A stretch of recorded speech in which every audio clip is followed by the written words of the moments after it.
None of this is medical advice or legal advice. This is for entertainment, educational purposes only. No ladyboys were harmed in the making of this video.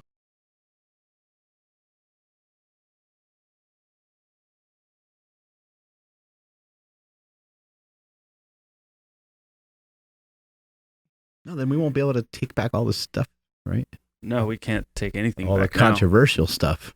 Right? We need all the well, actually, we don't need all the cancel. Not going back into YouTube jail. No. Wait, are you saying, Andrew? What was the name of that? What was the name of that movie that you were? How to be a player? How to be a player. Mm-hmm. Where, I feel like this is like the uncle that we get to ask any questions to. Uncle Fred, because Uncle Fred was the OG player. Uncle Fred, right here. Uncle Tony. Yeah. Hey. What's up, everybody? Podcasting today. Hell yeah. Anyway, before we get to diving in on the many questions that we always have for Dr. Tony Huge, we got to talk about our sponsor. We got Merrick Health. And Merrick Health, you're going to want to go to their website and sign up for the consulting, because not only will you be getting your blood work done, but you'll also be getting comprehensive interpretation of that blood work. And you're going to have somebody that's working with you, explaining what particular supplements you might need or some other routes that you might go. They have the ability to prescribe stuff to you. You're going over your blood work with a doctor. So I know many people just aren't well. They don't feel good. And if you don't feel good, I think a great place to start is kind of look under the hood, maybe get your blood work done. Something you guys got to check out, especially if you do have issues and you don't know what's going on underneath. Like, that's one thing that I was super concerned about, because I haven't had blood work done since I was 21 or 22. So everything was feeling good, but I didn't know if everything was good. So it was good reassurance on like my cholesterol, everything. Made a lot of sense of things. So you guys should get it done, checked out.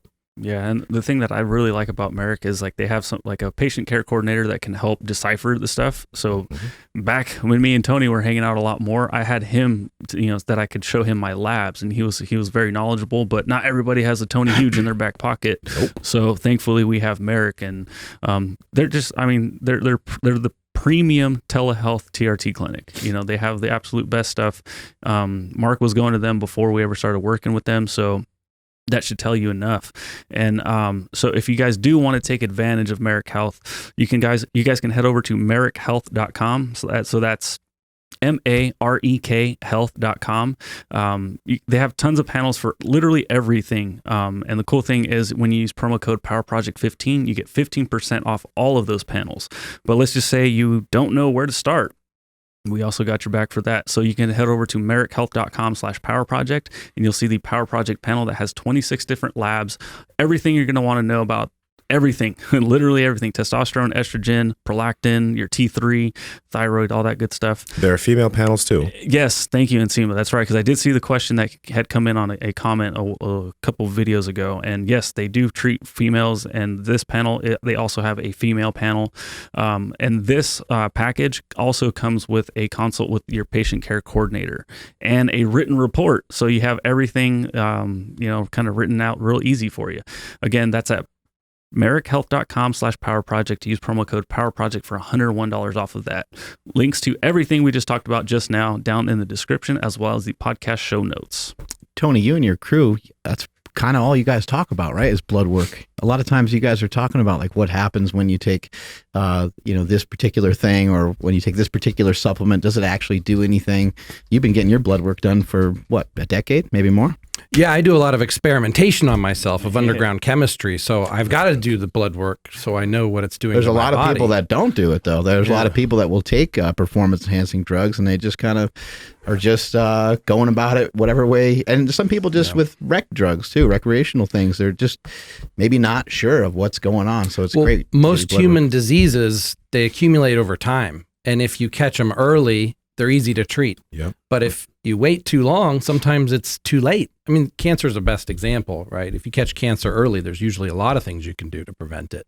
But you catch it too late, and there's nothing you can do about it. So there's all these different organs in our body that you don't know what's going on unless you look at the lab work. And the lab work's not the end all, right? If lab work comes back really bad, you can treat it and all that, but you can also do more diagnostics like ultrasounds and stuff like that. But the lab work's just the easiest thing to go in and get a great picture of your overall health and be able to figure out if there's something you need to look into more now to prevent a bigger problem later. Was there anything real concerning about your blood work more recently? Or have you had blood work done recently since you've lost, 40 pounds? Yeah, I get blood work done all the time. So I'm in Thailand, and blood work there's, really easy and cheap to get. So I get it frequently. Oh, nice. And I had it done right before I had the flu, and then right after, and then again right before I came to Thailand.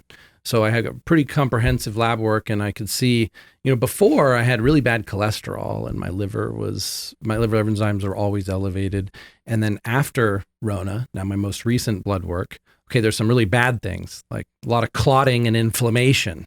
And we know those are normal effects of it. And that's staying with you currently after you had the flu. I still have the clotting. My D-dimer, that's how you measure your clotting. And you want to be between 0 and 500. As low as possible, preferably as close to 0. And in the flu patients that we're seeing that are actually dying, they're having over 2,000. Oh, geez. 2,000, 2,200.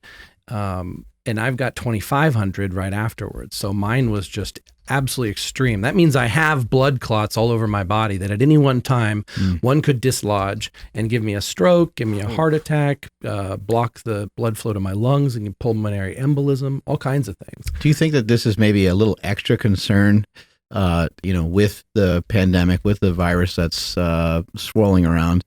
Do you think people that have utilized performance-enhancing drugs that may have increased their red blood cell count, maybe even just folks that aren't on performance-enhancing drugs but have sleep apnea? Like, do you think that this virus would potentially be more dangerous to some of those people? Yeah, so us bodybuilding people, on the one hand, we exercise and we eat healthy, and that gives us a huge advantage. We have really good immune systems usually.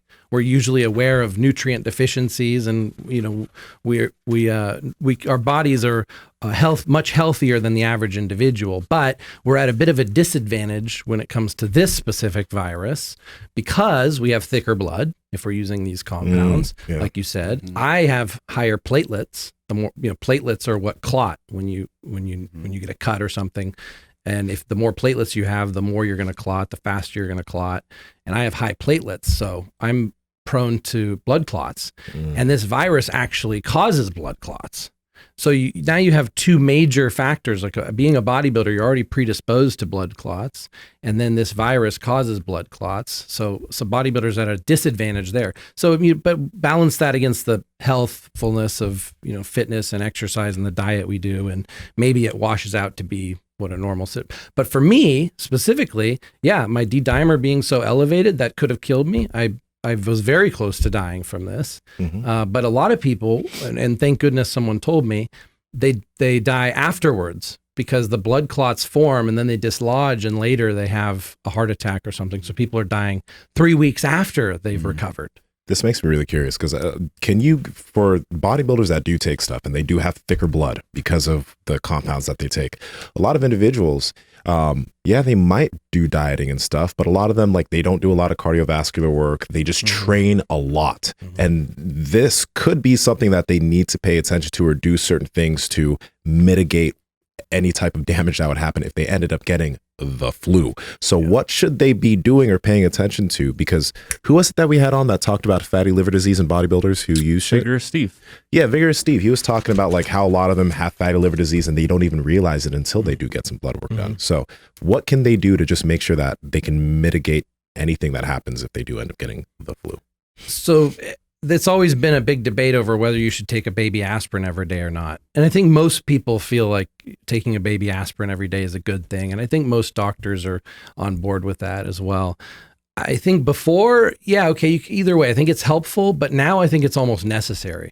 Like, look into taking a baby aspirin every day because a baby aspirin. I'm like, there's just an it's aspirin. 82 milligrams. Yeah. Okay. So there's usually helps 300 thin your milligram. blood. Yeah. Right. But the baby one's a really small dosage, and I did really deep research on aspirin. Let's just pause for a second and talk about thickening of the blood. Maybe you can kind of fill people in a little bit more. But my understanding is that in some cases, just where red blood cells are elevated, your blood is thicker, correct? Yeah, more red blood cells, and then in my case, more platelets also, which is more dangerous. And so you're trying to figure out a way for that blood to be be able to flow a lot better and not get like stuck places, basically. Yeah. So in your arteries and in your veins, the most common cardiovascular disease is just plaque buildup, and the veins and arteries, they get more rigid, they can't flex, and if they're flexible, then things can get through easier and things aren't going to get blocked. But if they become rigid and they become smaller and narrower,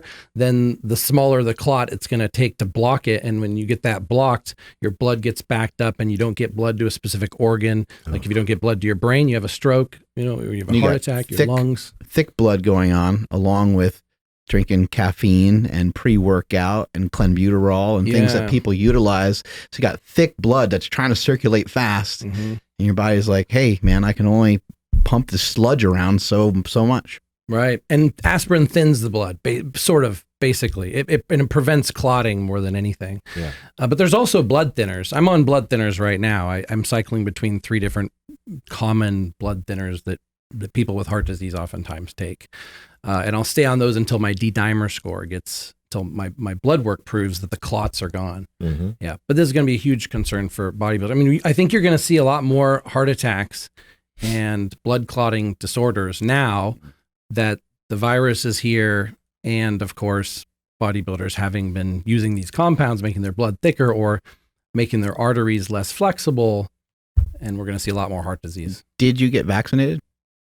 For me, the risks of it didn't outweigh the benefits, but I understand. I know you got vaccinated. I understand the argument for and against getting vaccinated. For me, I had this flu in the beginning, I'm sure, because I was immune to it. I couldn't catch it even if I wanted to. I tried to catch it. My girlfriend had it. I couldn't get it from her. So I knew I had immunity to the first strain. But this new strain, the one that begins with a D, the thing going around, and I don't know if it's that exact strain, but I look up the Do you guys know how many variants there are like that are being tracked right now? I've seen a list of like 5, but I'm sure there's going to be unlimited eventually. There's like 13. Yeah. And it's just going to keep going. I mean, how many variants of the regular flu do we have? Unlimited, right? Every year you have to get another flu shot because there's another variant. Bro, so I'm not going to miss a night of sleep. You're right. So I think your choice to not get vaccinated, I think, each person, I think it's good to allow people to have choices. The argument now is that you are currently, supposedly, from some of the information that came out the last couple of days, safer than myself because I got vaccinated, but you have your natural immunity working against whatever's out there. Yeah. And as far as the vaccine, I'm not opposed to all vaccines. It's just that this vaccine is quite a new technology. Right. And I'm sure there's going to be some vaccines coming out that use the older technology that I feel has been is safer. Just for me. Okay, this is funny because I'm an underground researcher and I'm injecting myself with compounds all the time that people think are dangerous, and I'm the first to use some of these things, and yet I don't want to get this other thing. Well, maybe part of that's the anarchist in me because the government's telling me to, and I don't want to do what the government says. It's like, DNP helps you lose a pound a day. That was cool, but when this thing helps you lose a pound a day for too long, it's not cool, right? Yeah, and hey, catching the flu anyways was a great way to lose weight and get shredded and fix my cholesterol panel anyways, forced fasting. Jeez. So when you had posted about like your experience with the flu, again, quote, the flu, that was the first time that I had ever genuinely been like really concerned. Cause I'm like, okay, here's somebody that I know lifts every day. You're jacked. You don't have, I know you have like, some respiratory issues from when you were younger, but generally like if somebody were to get the flu and they look like you, or they look like, I don't know, your average. Well, your girlfriend got very sick too, and she looks like she's going to live to be 150 years old. Yeah. Right. But that was the first time where I was like, oh my God, like this is even real. Like that sounds dumb to say, cause obviously I know it's real, but like that was the first time I was ever actually concerned. So you're in the middle of Thailand, like I got like super like anxious for you, and you were like, no, Andrew, I'm going to be fine. And like, I was texting you and asking you like, does this mean I got to get the vaccine? Like, what do I do? Like, oh my God, I have like no options now. And you're like, what are you talking about? And so like, you really talked me off the edge, thank goodness. But how have you been able to remain so calm? And also to add on to his question on how you're able to remain so calm, the bodybuilders that let's say they look really jacked and they have that healthy look, but they're on a cocktail of shit. Are they actually healthy? Along with that, so 2 questions. Okay, on that one, I mean, it's just like a car. You could have the beautiful exterior of the car and the inside of the car could look really bad. I mean, the difference is we're biological, so it's connected. So usually you can kind of see, it's kind of usually if you're destroying your body, it's going to show on your skin and your hair and eyes and everything else. But so yeah, you have to, that's why you have to get blood work and stuff. Cause a lot of these things you just don't know. Like you can't feel pain there's not nerves for pain in every organ in your body. You don't just like feel pain. I'll go to the doctor and you have to actually check. Yeah. Just like, I think it could be pretty simple too. You can kind of boil it down. Like if you lift all the time and that's your strength and that's what you're good at, but you don't have the ability to have any cardiovascular, you can't test that at all in anything, then that's bad. Like I don't think that's very good. And I think that's not a great way. You live your life whatever way you want to live your life, but it's not a great way to live your life if you're trying to be healthy. If you want to live your life for a period of time that way, like I did, then, hey, fucking go for it. But I do think that people should just kind of consider that. Like if you can't just test your lung capacity a little bit here and there, then I think that's a good sign that you're probably not nearly as healthy as you might think. Yeah. So I was nervous to tell people how bad my experience with the flu was. Just what is it? A month ago was 3 weeks ago. Even I was in bad shape, and then now, so 3 weeks of recovery now, or 2.5 weeks of recovery. I was afraid to tell people how bad it was because I didn't want people to overreact and have more fear than they should. So I want to give people all of the information, which is that I think I could have prevented it with the right cocktail of supplements and pharmaceuticals. I don't think it requires getting a prophylactic vaccine. I think in the future, I'll say what I would do if I could go back. I had my entire condo's packed full of supplements. I'm like a supplement collector. It's like some people want to look at money in the bank or cars in the garage. I want to have the biggest supplement collection. I told you, I was like, you need to make an ebook of like the supplements you use. And then you showed me like this video. You're like, I got some over here and then some over here and then some over here. He's like, I could never really put this in a book. I don't even know I don't know where to start. You should see the look on girls' faces when they come over and they see all this supplements. They are so confused. It's like they're looking at an alien spaceship. Like, what is going on here? Wow. That's how many supplements I have. And, a laboratory too, where I make stuff. So I didn't want to scare people about this because I know that now, especially, I know that if I just added in a couple extra things, I would have been fine. But when the brain fog hit really early, like one of my first symptoms was brain fog and my brain was not functioning properly. I couldn't problem solve. Normally the way my brain works is like you say, okay, like Andrew was saying, he wants to know what I do for anxiety earlier. So I made some notes for him here that I can talk about if you want. But normally he says that and my brain instantly thinks, okay, we've got these 6 pathways. Here's what we can take for each pathway. Let's look at lifestyle, diet, and training and everything else. It all comes together in my brain. And my brain couldn't do that at all. Like I couldn't figure out like, what should I take? It was so foggy. So, I'm trying to treat myself and I don't want to go to the hospital because it's a foreign country and they're locking people up in these warehouse prisons, for quarantine. I didn't want to end up in the warehouse prison. Later, I figure out more details about that, and it's not as bad as I thought. But if you have no money, it's bad. You're getting locked in a warehouse. Warehouse prison. I'm not going to that. Yeah. In Thailand, they're used to sleeping on the floor. They're used to eating fish heads in broth and calling that food. I had fish head in broth. It's pretty good. I mean, seriously. Yeah. Yeah. You eat anything. 2 weeks of it every day, though. I feel it. And then you don't speak I don't even know what they speak in Thailand. The Thai language. Yeah. Okay, so you don't speak that at all either, right? No. So fuck. That's what I mean. Like how I was nervous. Yeah. Well, my girl. The girl that was with me, and she also had it. She also had really bad brain fog, so she wasn't that helpful to me. and her English language got worse. Like I just stopped talking to her because like we couldn't communicate between my brain fog and her practically forgetting English. Oh, wow. And so like that's when I was really nervous when I'm on the couch. I'm like, God, if I told her to call an ambulance or this or that, I don't even know if she'd be able to do it. Wow. You know, so that's when I was nervous, being in a foreign country, not having, and I did have a lot of friends and I could have called a lot of people. I just didn't want to make people worry too much. It was so bad and I was so optimistic. I kept thinking I'll get better tomorrow. I'll get better. And my lung capacity kept decreasing. And I would think of it like percentage. I'm like, okay, my lungs are at 80%. This is fine. I'll be back at 100% tomorrow. And then 70, 60. And then when it gets down to 10 and I'm sucking little gasps of air like this and trying to calm myself down to keep my heart rate down so that I consume less oxygen. And then it's just like, okay, I'm just going to stay here and sit all day and rest and sleep, conserve energy so I don't need so much oxygen and just it'll get better tomorrow. And it didn't get better. And so what I ended up taking, a couple different things, but the antibiotic is something I should have taken earlier because the virus causes inflammation. And then when you have inflammation, bacteria, it's easy for it to grow. And you can take all the antivirals and anti-inflammatories you want, but if the bacteria is still in your lungs, bacteria is going to keep growing.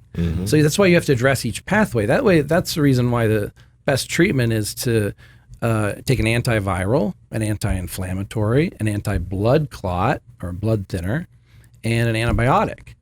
And then just general immune health and vitamin D and zinc and all these things. But if you're addressing each pathway, nobody should die from this. You could potentially take that antibiotic now, you think, for people that are trying to avoid it? No. Antibiotics. You don't want to take them like... No. And that's why... why... take them during, huh? See, even me, I hesitated to take it until the last possible second, until it was absolutely life and death because... every time you take an antibiotic, you kill all your good bacteria in your gut. Right. And you do a lot of content about health and the gut and all, you know how important it is. Yeah. So like, I don't want to start over to have to rebuild my gut bacteria again, because in Thailand also, in Pattaya where I'm at, sex capital of the world, you take zithromycin, Z-Pak, whenever you get chlamydia or gonorrhea or a bacterial infection. So you're already taking this stuff periodically. Like, I don't want to have to take it again for the flu. You want to make it count? Yeah, I want to make it count. This is not how I want to use up a bullet. Save a bullet for something that I had a little more fun. Pile on a couple more of these STDs and then I'll take it. Yeah. So take it early and take it if you need it, but definitely never as a prophylactic using an antibiotic. You know what I'm surprised about, and you probably know way more about this than I do, but I've been surprised about the amount of friends I know that have had C. diff because of they got sick with something and then the doctors prescribed them just a lot of antibiotics and then their gut just ended up getting just wrecked and then they didn't even realize that they had C. diff. I think that's what it is, right? What's C. diff? It's like when you take... Maybe SIBO? Maybe you're saying it wrong? I don't know. Is Maybe C. you're diff saying or it right. C. I don't know. Just describe it. So when you take too many antibiotics, it like ruins your gut microbiome, and then it's like your gut's wrecked, your digestion's wrecked, you have massive pain, like you poop blood. It's rough. Yeah. But it comes with like an over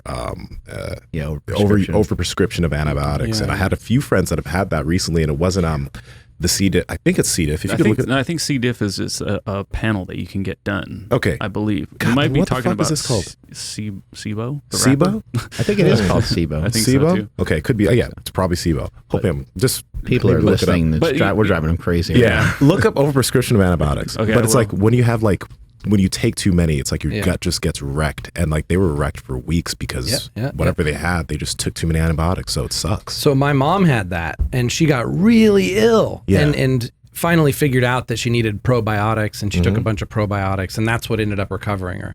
But like, she went back to the hospital, and she's having all this problem, and they give her another antibiotic. Yeah, that's what happened to it. That's what happened to a friend of mine. They gave her When more She needed antibiotics. the opposite. She needed more good bacteria, not to kill all the bacteria. Yeah. So actually in Thailand, things are not as clean as here. You know, I figure I get a lot more bacteria from my environment, so I replenish the bacteria a lot faster. I was also, people always ask. I talk a lot about sort of sex relationships type stuff and the chemistry around it and all that. People always ask me if I like to eat girls' butts. and I don't really, that's really not my thing. But then I think they're joking. They're like, you think there's any health benefits for it, right? And I was like, good bacteria. Good bacteria. I mean, they're doing fecal transplants. I mean, this is a way easier way to do it than a fecal transplant. So yeah, it has health benefits. Health benefits, sure. But with the gut bacteria, yeah, once you kill the bacteria, they say it takes about 6 months to get your bacteria really back to normal. So she's working out in that? Yeah, that's actually her workout of it. That is the most famous porn star in Thailand right there. Really? Yeah. She is. Wow, she is sexy. I mean, like, you see a girl and she's radiating sex. Like, you just look at her and all you can think about is sex. That's her. The pictures don't do it justice. Yeah. Really amazing. Sorry, I didn't mean to sidetrack you guys. My bad. This is so funny. Oh my god. Oh gosh, this is great. Yeah. Oh, those are my main girlfriends. Yeah, that's crazy cat lady on the left and werewolf on the right. All right, Tony, can you talk to us a little bit about how this works over there? Because you just talked about all these different girlfriends, and it's just like, explain some of this. That's perfect. Yeah, that's a great. I'm curious what these girls think about this too. Yeah, because I interview them. I talk to these girls on camera on my YouTube channel, Relationship Starts Tomorrow, also, and just candid conversations, just really blunt conversations. And I asked them, like, what do you think I think about this situation? The fact that you girls are here. And I mean, I got 2 girlfriends living with me. And then I also have them leave and have other girls come over, or I go visit other girls. I mean, every day I'm with, a minimum of 2 girls and usually 3 per day. That sounds like so much energy. And you think, and what blows my mind is I grew up in America here in Sacramento in Folsom, and I always had really jealous girlfriends, very controlling girlfriends. And I had really bad relationships, traumatic relationships. So for me to go from that to this other extreme, I just can't even believe it's real. And it's almost like I'm pushing it a little further than I need to because I can. It's like I've been starving my whole life and now I'm at a buffet. Far. And now I'm just stuffing myself. A lot of times, stuffing yourself full. Yeah. Stuffing myself and stuffing them. Yeah. And sometimes it's just like, what, I'm here. And then when I know I'm going to come back to the US, it's like, okay, well, I better rampage before I go because it's going to be quite a dry spell coming up here, But the girls are okay. Everyone's so judgy here in the United States. Yeah. But I started this lifestyle before I went to Thailand. It's just a lot easier in Thailand and cheaper. Yeah. I mean, because I'm not afraid to admit that I support these women. I'm okay with that. If either I'm supporting them emotionally, us as men, we're supporting women either emotionally or financially or whatever. That's fine with me. Actually, the girl on the left in that picture was she works a normal retail job and she has her own money. But the girl on the right quit her job when she figured out she could get supported by me. I know you moved maybe 2 years ago or so. Yeah, maybe a little over a year and a half. And I know that you did the whole, you did corporate America stuff, like you were a lawyer, like you did a bunch of different things. Are you happy? I'm really happy now. Yeah. So when I was a lawyer, it was awesome. I mean, it's a good status thing. It's an intellectual thing. It's a good business and finance thing. It gets me into these communities and respect from the community and a challenging mental work. But you have to. It's not freedom. It's not really deeply what I want to do with my lifestyle, because especially when you're in a professional role like that, you've got to be professional. Like I can't be running around doing crazy polygamous type stuff so much as a lawyer, and then my clients are going to see that. And so I had to have sort of a facade. In the United States, there's a lot of shame over sexual stuff. People don't talk about it. Yeah. If they do, it's embarrassing. Nowadays, you can get all kinds of, you can get in some hot water, talking about certain subjects. And, and there's the feminism type thing, these women, it's like for a man to have multiple women is highly offensive to some women also. And they in America, the is that a feminist thing though? I think if everyone's in agreement, it's probably different, right? If you're trying to do it behind someone's back. Well, I think it's the opposite. So I think the way you ask the question means you might be on the same page, which is that, feminism would actually be the women having more choice to do what they want with less judgment. Yeah. And a lot of women do want alternate style relationships. Mm-hmm. And for them to be able to have that or express their sexuality more like the girls in Thailand do, that is an expression of their femininity and their power over their own body and their ability to, transcend the cultural barriers that were preventing them from expressing their sexuality before. Yeah. That's how I feel about it. And that's what, my audience, some of my audience thinks my lifestyle is amazing. And some of my audience loves the chemistry stuff, but they hate the stuff with the girls. They think it's terrible. They think it's like sex trafficking. They think it's like just paying for women, which is like a I don't know when you like thinking about paying for what, to me, it's hard for me to even see the mindset anymore, right? Of the other side, but they think paying for women is like really, really bad. But I'm not always paying for women. It's just, I have nothing against it. To me, it makes no difference one way or the other when it only costs, a little bit of money. It's a very, I was going to say, do you, because it's all still, this lifestyle with where you're living is still newish, I guess. Do you still sometimes get like your feelings hurt and stuff? Like, because they are relationships, right? Like you have, but maybe it's for different stuff, or is that like just not? So when I started these type of relationships that I have a long time ago, when I first went to Thailand was when I was 30, which was 9 years ago, or roughly something like that. And so then I saw this completely different perspective on relationships, and I thought, the key for me is to get rid of the jealousy, but it's a basic instinct. It's a part of our reptilian brain. So you have to, just like anything, you have to really work hard to be better than your reptilian brain is the way I think about it. So I still feel jealousy, and I'm sure girls feel jealousy too. But when I ask them, actually, I say like, do you feel jealous? And then they say, well, yeah, but at the same time, the feeling of jealousy is not providing me any benefit. Like the girls are actually logical like that. It's kind of a Buddhist thing. It's really smart and deep way of looking at it. Yeah. So I practice that myself, and especially like even when me and my friend spend time with my girlfriend, that like I was really with this one girl, and she was providing me all the best experiences and bringing girls over, and I was like, I got to do something amazing for her. What do you want to do? And she said, I would love to sleep with your friend, because my friend Ken is just a really amazingly good looking guy, right? I'm like, okay, so I bring him over and all together, and I'm thinking like, okay, am I jealous? And if so, how do I block that? And I was feeling jealous. You gotta be like, Ken, don't fuck her too good, all right, bro? Like just fucking ease up, I did say one soft boundary. Soft strokes. I said, just don't finish inside. That's the only thing. Just so that's like the only. Nothing else was off limits. Like everything else was. We would have a lot of stuff, but that was the one thing, because I didn't want her to get pregnant and then not know whose it was. So that was actually a logical thing. It wasn't even an emotional thing. Yeah. So I think I've overcome the jealousy, and every day I have to work at it. Mm-hmm. But it's almost like when I should feel jealousy, but then I overcome it, I feel better. Yeah. What about like eating with somebody, or going to a movie with somebody, or like, are those part, or is it like you're only this man laughed. You're only together when you're quote unquote hanging out.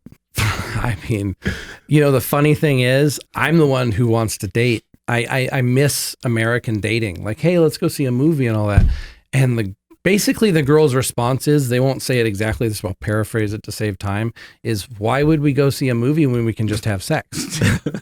Like, isn't it better? Isn't it better if we have sex? Why would we go see a movie? You're all emotional. You're like, I just want to snuggle. Yeah, like I want a little bit I'm the one who wants a little bit of foreplay. Can't we spoon every once in a while? Yeah, foreplay, romance, So snuggle up on the couch. Is this Ken, the really good looking guy? Yeah. Oh my God, this guy is a magnet. This guy's beautiful. So he's a beautiful man, but in America, what a smile. In America, sure, he'd be good looking, but there he's a god. He's Brad Pitt, to what Brad Pitt would be to American women here, I guess. Oh man. Why not? When I walk down the street by myself, all the girls are looking at me, and you can literally, any girl you want, boom, you can have. right? When I walk with Ken, they ignore me completely, and they're all on Ken.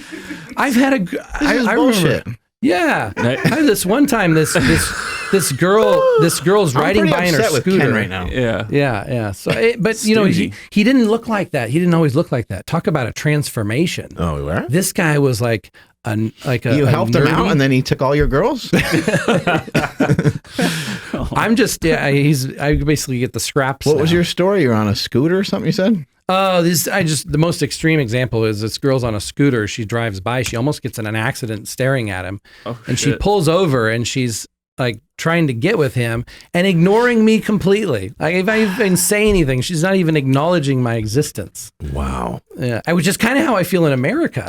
So I'm in Thailand and I'm used to every girl wanting me and it can have any girl type thing. And then you come here and I'm walking through the store and I'm like, wow, no girls are even looking at me.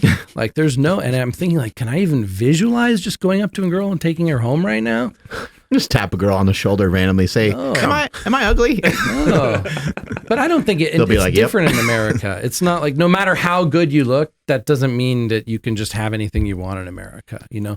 And there it's just more primal. And I'm talking about Pattaya. You know, every city's different, but it's more primal. Like, and again, Pattaya is the sex capital of the world. Yeah. And so it's not just horny foreigners that go there. Girls from all over Thailand, if they're nymphomaniacs or they just like a lot of sex, that's where they go because then they can get satisfied. And why does it seem like it's just more accepted there though? Like, I'm pretty sure girls are kind of like that everywhere, but it's not going to happen here in America, right? Like, wait, what? No, I'm saying like guys and girls have desires, but we can't be very vocal about them here. But in Thailand, literally, there's a central hub if you want to, you know, have fun. I'll just say that. Yeah, and it's, again, different city by city, but the overall sort of Buddhist culture is very accepting. You know, the high society is very critical of each other and it's more American style, but the common people are just accepting, you know, like the ladyboy and transgender thing. It's never even an issue. Like they're just like everybody else. There's no reaction to that. It's whatever anybody wants to do. People aren't really nosy. People aren't really trying to impose their beliefs on other people. They're just very accepting of every religion, every race, every lifestyle. And then you have, of course, Pattaya or any of these towns where basically the types of places where like the U.S. military goes, you know, where they want to party. You know, they develop this market, the supply and demand.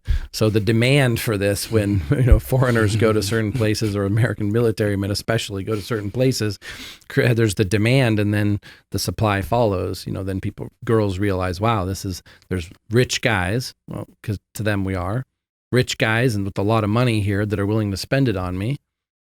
And yeah, and it's not just like, it's so different. It's not like prostitution like here. It sounds like sugar baby on crack. Yeah, it's like sugar baby style stuff. Yeah, it's just they want to be. Of course, they need money for food and stuff, but they're doing what they love. In Pattaya, I feel like everybody's doing what they love and everybody's happy. So for those who don't know what like sugar babies are, sugar babies are like people here in the United States. It's actually becoming more and more popular. There's actually a website for this. But, you know, women will go on there and there will be men that have a lot of money. And sometimes they'll just go on dates and maybe get free meals. Some of these men pay women's tuitions and sometimes it ends up being a sexual, just like transactional type of relationship. And that is called sugar babies. They're also, I don't know the term for men who do sugar baby stuff, but I think they're also sugar babies, but guys. So people do that. I have guy friends that do actually. I won't say. I have guy friends that are sugar babies. Yeah. To wealthy Thai women. So it's transactional. Amazing. And then so out of nowhere in Thailand, I don't know anything about the whole country or anything, but you have found a whole group of people that lift, they're super jacked and they all speak English. And so I'm like really confused when I see your videos. I'm like, wait, did he like move everybody with him? Or like, how did that come to be? Yeah, it's starting to become a real fitness community over there. And oh, wow. And so Bangkok is there's a fitness community, but in Pattaya now we have a really fun one. Everybody loves the same lifestyle of, now things are locked down now, but generally it's like gym, sauna, sushi buffet, girls, some psychedelic supplements, and everybody's in the same rhythm and everybody's dynamic and like you have Joe Aesthetics, for example. He's part of this group. Yeah. And Sebastian, our other German friend, very similar to Joe's style. And these guys are just so much positive energy, hard workers, also hardworking. They're influencers and they're coaches and all these type of things. A lot of fitness coaches that can work online, they go there. Yeah, and OnlyFans models. A lot of the guys do OnlyFans. What about raising a kid? You have a baby now, right? So, what kind of how does that maybe disrupt things, or how does that change things for you? Well, both of my daughters are in the Philippines right now. One's an American citizen, but the mom is Filipino, and so while this whole drama was happening in the U.S., it was better for her to be in the Philippines. Although Philippines is really locked down now, and she was having a hard time getting out. She actually tested positive for the flu, and they locked her up for 2 weeks, and she just got out. So now she's going to fly back here. So I'll be with baby mama number 1 and baby Callie, 6 years old, my daughter, in about 8 days. And I'll bring her. I'll actually in 8 or 9 days. I'll bring her over here also. And then my other daughter's 2 years old, and she's going to stay in the Philippines. And Filipinos, unfortunately, it's hard for them to travel and get visas. There's certain nationalities that a lot of countries just don't let them in. So, in order to see her, I either need her to come to Thailand, which is also kind of locked down now, or I need to go to Philippines. But if you can't go to Philippines if you're a foreigner right now, it's locked down. You have to be a Philippine citizen to go into Philippines right now. So I haven't been able to see either of my daughters for almost a year and a half, but I video call them all the time. Right. We're constantly on video calls. So they don't forget who I am. And the moms showed my pictures to them. So when they see me, it's going to be just like they saw me yesterday. It's not like but yeah, I'm missing out on a lot of raising them. And obviously, you're a parent too, being away from it. Do these women in Thailand eventually maybe like, I don't know, want to do something different, and then they maybe trap individuals by getting pregnant? Okay. Sort of. in Philippines, 1,000%. Oh, totally. In Thailand. Were you trying to okay, you know what? Keep going. I'm gonna let in Thailand and in America, actually, that was my experience, right? But when I don't know so much now, but when I was a lawyer and, that was the type of guy that girls wanted to try to trap. Yeah. I don't know if they want me anymore in America. The girls in America want me anymore after all the Tony Huge stuff in Thailand and all that. Yeah. So what was the question again? It's just like if they, I don't know, get tired of like what they're doing and just being with many different people, if they want to eventually and trapping them in one day, just not even so much trap, but just settle down with a person, I guess. In Thailand, it's very different. In Thailand, the girls don't want to get pregnant usually. Really? Yeah. And they love especially in Pattaya, they really want their freedom. And they all have this, I was surprised because I interview a girl on my channel about this, and I'm like, do you want to have children? All this. She's like, I don't want to have children until I'm in the perfect relationship and my life is all put together and it's going to be very strategized. And this is like a young girl who's a party girl and all this stuff. So even these party girls who you'd think don't plan anything, when it comes to children, they actually do plan. Yeah, it's very, very interesting. So no, I don't feel like they're trying to trap at all. But do they want to settle down? Kind of. I mean, girls, a lot of these other type of girls down there also do like their freedom. And I interviewed another girl about this, and I was like, God, you're a great girl. Like, I would love to make you one of my girlfriends, and she said, no, I like my freedom. I like to be able to sleep with whoever I want, whenever I want. I like to be able to party with my friends. I like to be able to travel. Her stock just went up. Yeah. Now you want her even more, right? Yeah. So I was surprised. No, every girl wants the perfect relationship, but they're okay. That's hard to get. And you putting your expectations high. Part of the Buddhism philosophy is sort of keep your expectations low. Or having really no expectations at all. Yeah. Yeah, but that doesn't mean not have goals and not do amazing things. That just means it's much easier to be happier if you're always exceeding your expectations. Like expectations is not a good word. Goals is a good word. Yeah. So they have goals, but they don't have expectations. How's that? What's it like being a lot lighter? Are you like upset about it, depressed, or are you happy with it? Like probably move better. You lost what? Was it 40 pounds? Yeah, it ended up being about 40. I keep saying 33, 35, but in the end, I guess at certain times it's been at least You're 40 under pounds. 200 pounds, and you've been really pretty damn jacked for a long time. That kind of becomes part of like what you think is your identity, right? And people, people go to your page and they're inspired by your muscle mass and what you've been able to build and stuff like that. And so how does it feel now to have lost that weight? Do you feel like bad about it, or what's going on in your head? Well, when I first started this fitness, and on my Instagram page, you can see like I'm really shredded. So yeah, I lost a lot of muscle, but I also lost a lot of fat. And now I used to be more of a shredded guy, and my body structure and my metabolism is more conducive to being shredded. So for me, being big is uncomfortable, and it's difficult, and it's hard to maintain. I liked being big. I'm glad I did it, and I'll probably do it again. But I think now my default mode is going to be more on the shredded side. And one of the reasons I liked being big, or I was big, is because I love eating, but to the point where it's almost an eating disorder. And after 2 weeks of fasting, I really broke my carbohydrate addiction. My body became keto adapted again. My insulin sensitivity is amazing. My waist got small. See, I'm pulling the vacuum. Like I haven't been able to pull a vacuum like that since before I started gear more than 9 years ago. When my waist was tiny. Can you say that again? What you said about how you broke your carb addiction? Yeah. So normally, that was awesome. Normally, I would be binge eating chocolate every night, and I'd be just eating all the time, and it's like a physical addiction and a psychological addiction.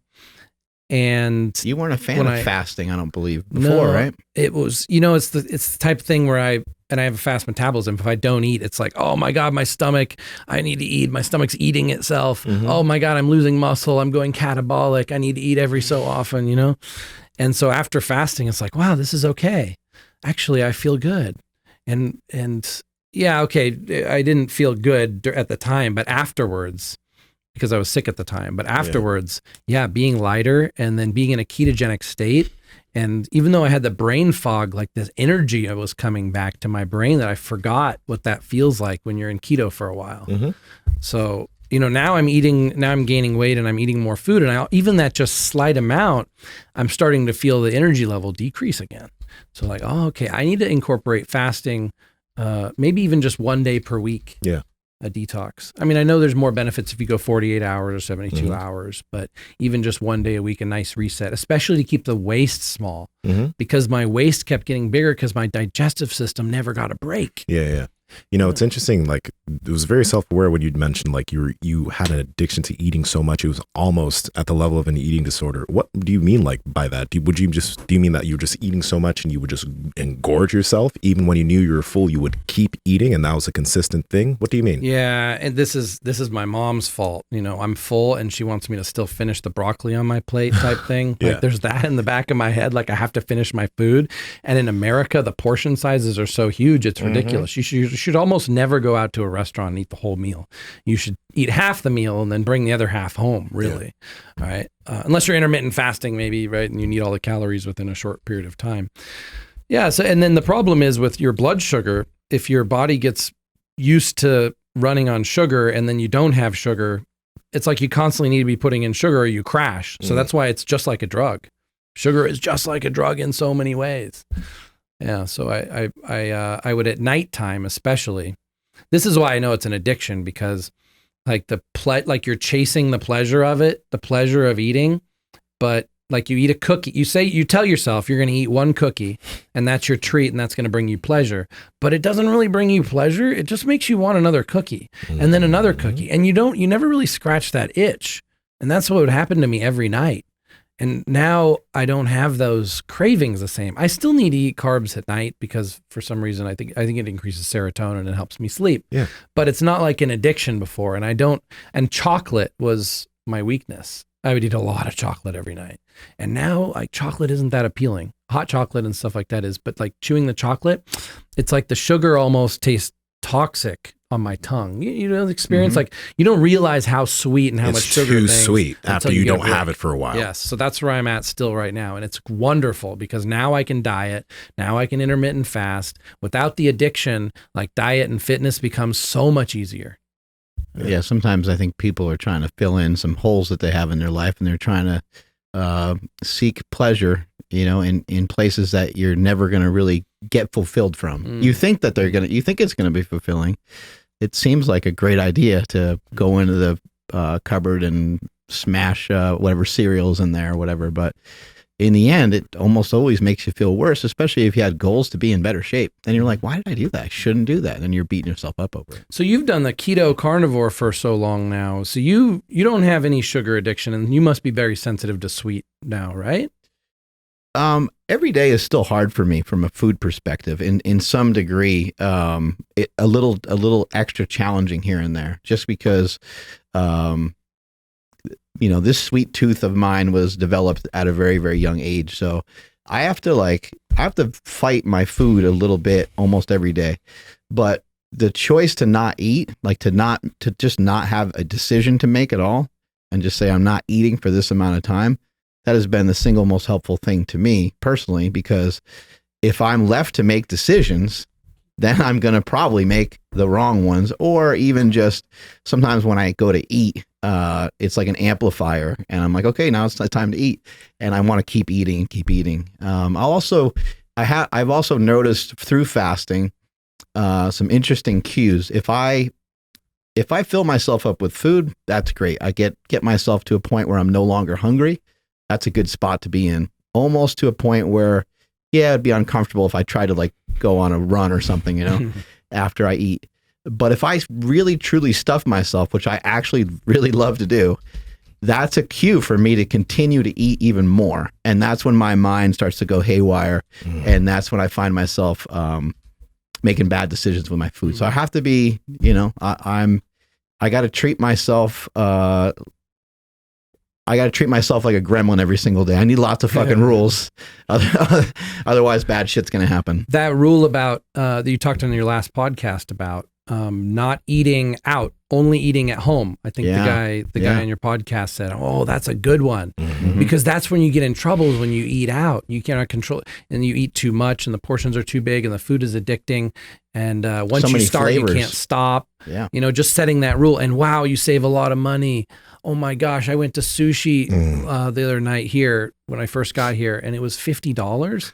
Okay, maybe it doesn't sound like a lot to you guys, but for me, $50 for dinner. I mean, in Thailand, it's probably I would go to the sushi cart and I'd spend like $3. Yeah, $50 on your own is a lot. Yeah, well, it's two people still, but yeah, I mean, compare like $50 to would have been for something that was equally satisfying. Let's say $7 for the same thing in Thailand. You know. Yeah. I have a second wave, but I want to kind of also, I'm sweating over here. Dude, you're totally right about the palate change. Because like when I started doing fasting too, I noticed that when I didn't have that for a while, when I came back to having a lot of those foods, not like I don't eat Ben and Jerry's every now and then, but it's just literally too sweet. Like it's just like, it's too much, right? Makes a very big difference. Okay, yeah. I'll see you guys in a few. All right, have fun. Poor guy's got to poop again. Poop, second wave. Oh, and then somebody commented, they're like, dude, you guys totally missed it. The third turd. I'm like, yeah. That makes sense. We're just talking, anyways, we're children, sorry. Yeah. But so now that you've implemented fasting, seems like you're making some changes. You had said it's almost like it's been like a different chapter after feeling like you were going to die after getting the flu. So like, what's that been like? Like, what's it like being, I think you said like Tony Huge 2.0 now? I think I feel happy all the time. You can't necessarily see whether someone's happy or from the outside or stressed and all that, but I can tell you like internally, I feel so peaceful and so happy now and so much gratitude. Appreciate for being alive and all that stuff. But I think mainly it was sort of like a psychedelic experience, sort of like when you do a mushrooms type thing, which is like a reset. And I think I lowered my expectations of myself so much during this process because I thought, oh wow, I could die or have permanent damage from this. And when I came out of it, I was like, okay, now like even my staff and people I work with, like their expectations of me also dropped. And I felt this relief of pressure on myself. And like I have a lot of past trauma from being a lawyer and all these other businesses that I had, and just a lot of work. I just take a lot on my plate, which results in more trauma and stress and things that happen. And that kind of all floated away for the first time, other than when I do mushrooms. It was very similar sort of a mushroom reset, I would say. So if you want to have a nice reset from trauma, near-death experiences or mushroom resets are a couple of different ways to approach it. So yeah, now I feel just gratitude for every little thing. Mm-hmm. Actually, I was really feeling negative about America a lot. It was really good to escape. But afterwards, I just started feeling gratitude and looking forward to all the things in America more, like a lot less negativity. I mean, I still care a lot about America, and I'm politically outspoken about freedom and all this kind of stuff, and I still fight for freedom, but also just able to accept things the way they are and appreciate what I should be grateful for at the same time. Yeah, you seem to be pretty calm. You seem to be pretty positive. Do you get mad even? This is funny. Actually, this is a big compliment from Joe Aesthetics, actually. He said, what I want to learn from you, he loves learning the chemistry and stuff from me, but what I want to learn most is how do you stay so calm? And I said, so what example, like what makes you think about that? Like, why do you think, like, I mean, you haven't seen me in real pressure. I mean, the truth is like serious extreme pressure, like my businesses get raided by the police and, everything gets taken and I lose millions of dollars in one day. That's some serious stress. A lot of things have been through, push people to suicide and stuff like that, but I still remain very calm and was able to think clearly and problem solve. And I think that's part of it's an accumulation of just dealing with those situations so many times, especially as a lawyer. Imagine I have thousands of clients that I've worked for, and I take on their problems. So like I've had my problems in my life, plus all my clients' problems for all those years and I internalize their problems. And so it's just like problems just don't seem like problems. They just seem like puzzles to solve, I guess. And I think of everything like a game. That's what it is. Anytime something bad happens or a challenge happens, I have sort of two perspectives. One, it's a game. I just got to solve the problem, and then it'll be wonderful when I do.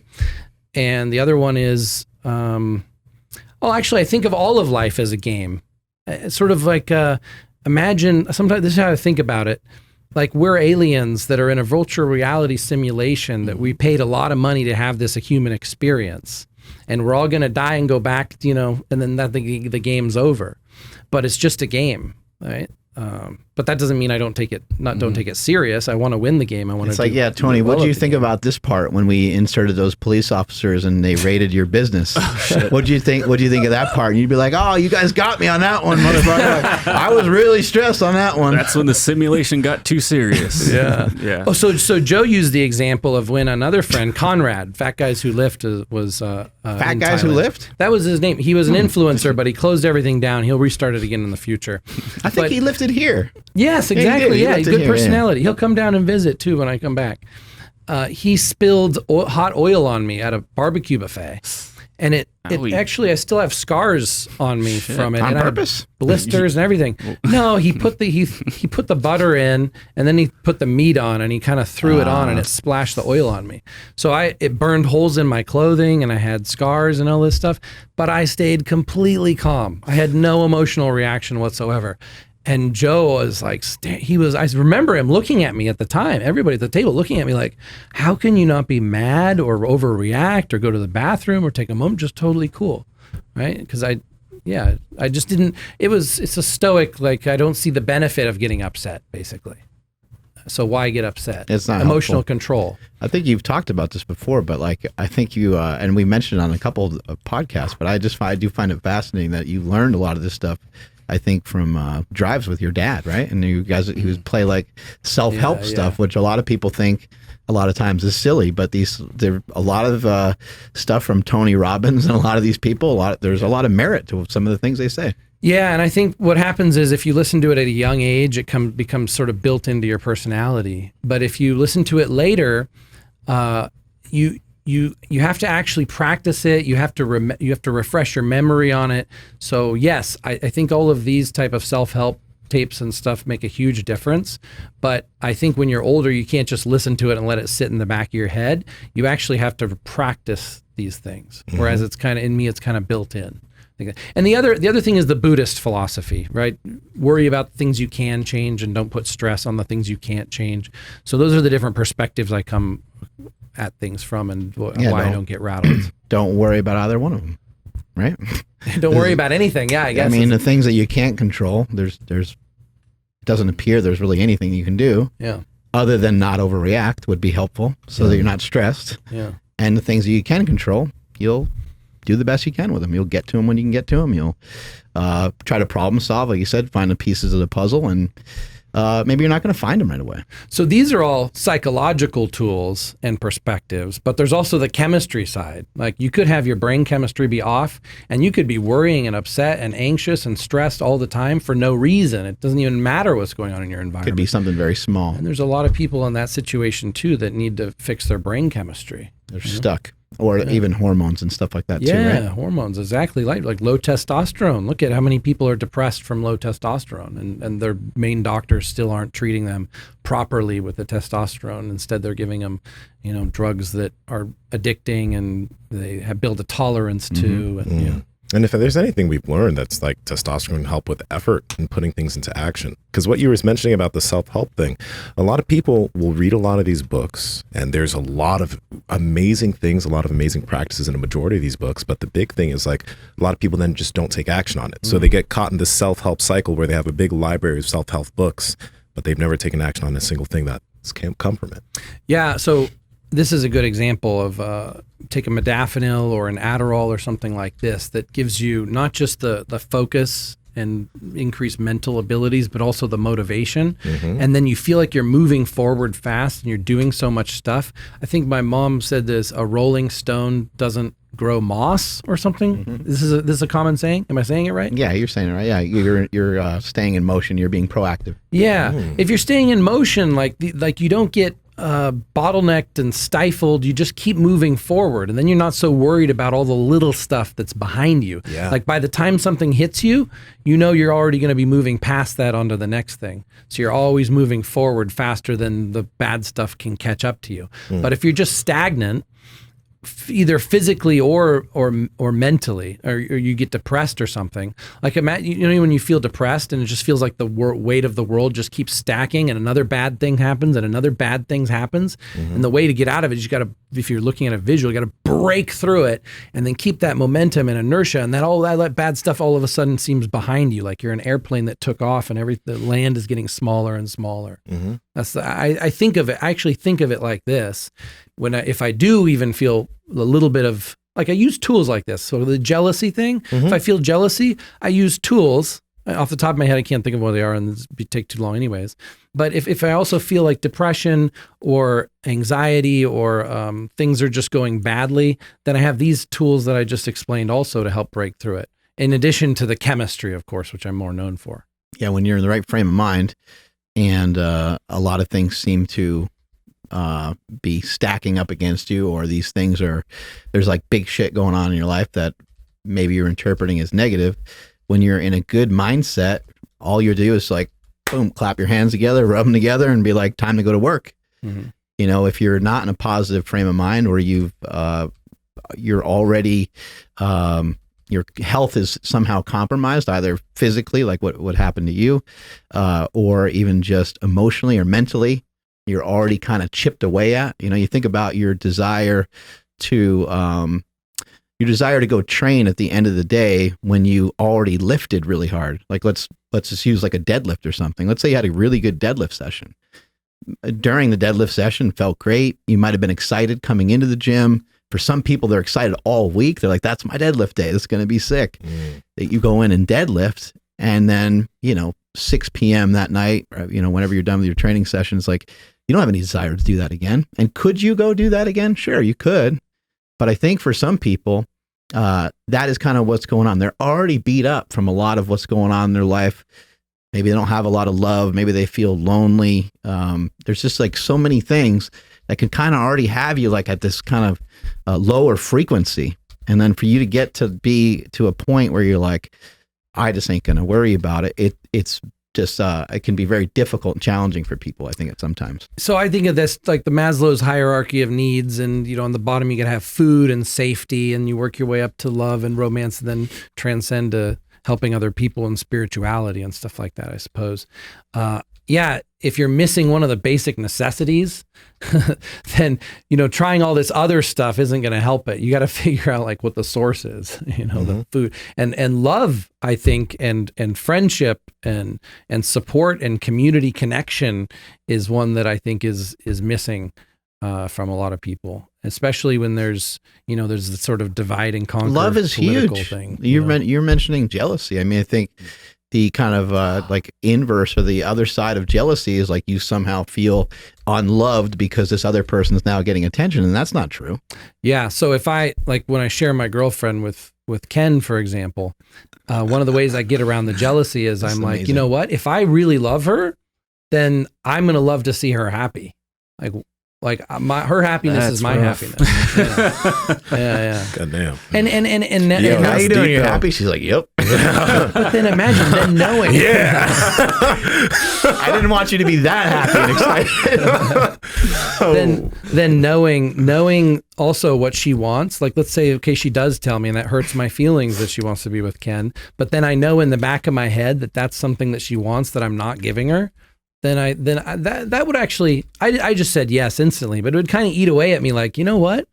She wants something that would really satisfy her, and I'm not giving it to her because of myself. I'm putting myself in front of her needs and her wants. And I want her to be really fair too, because like these girls treat me this way. They give me anything I want. There's almost nothing off limits.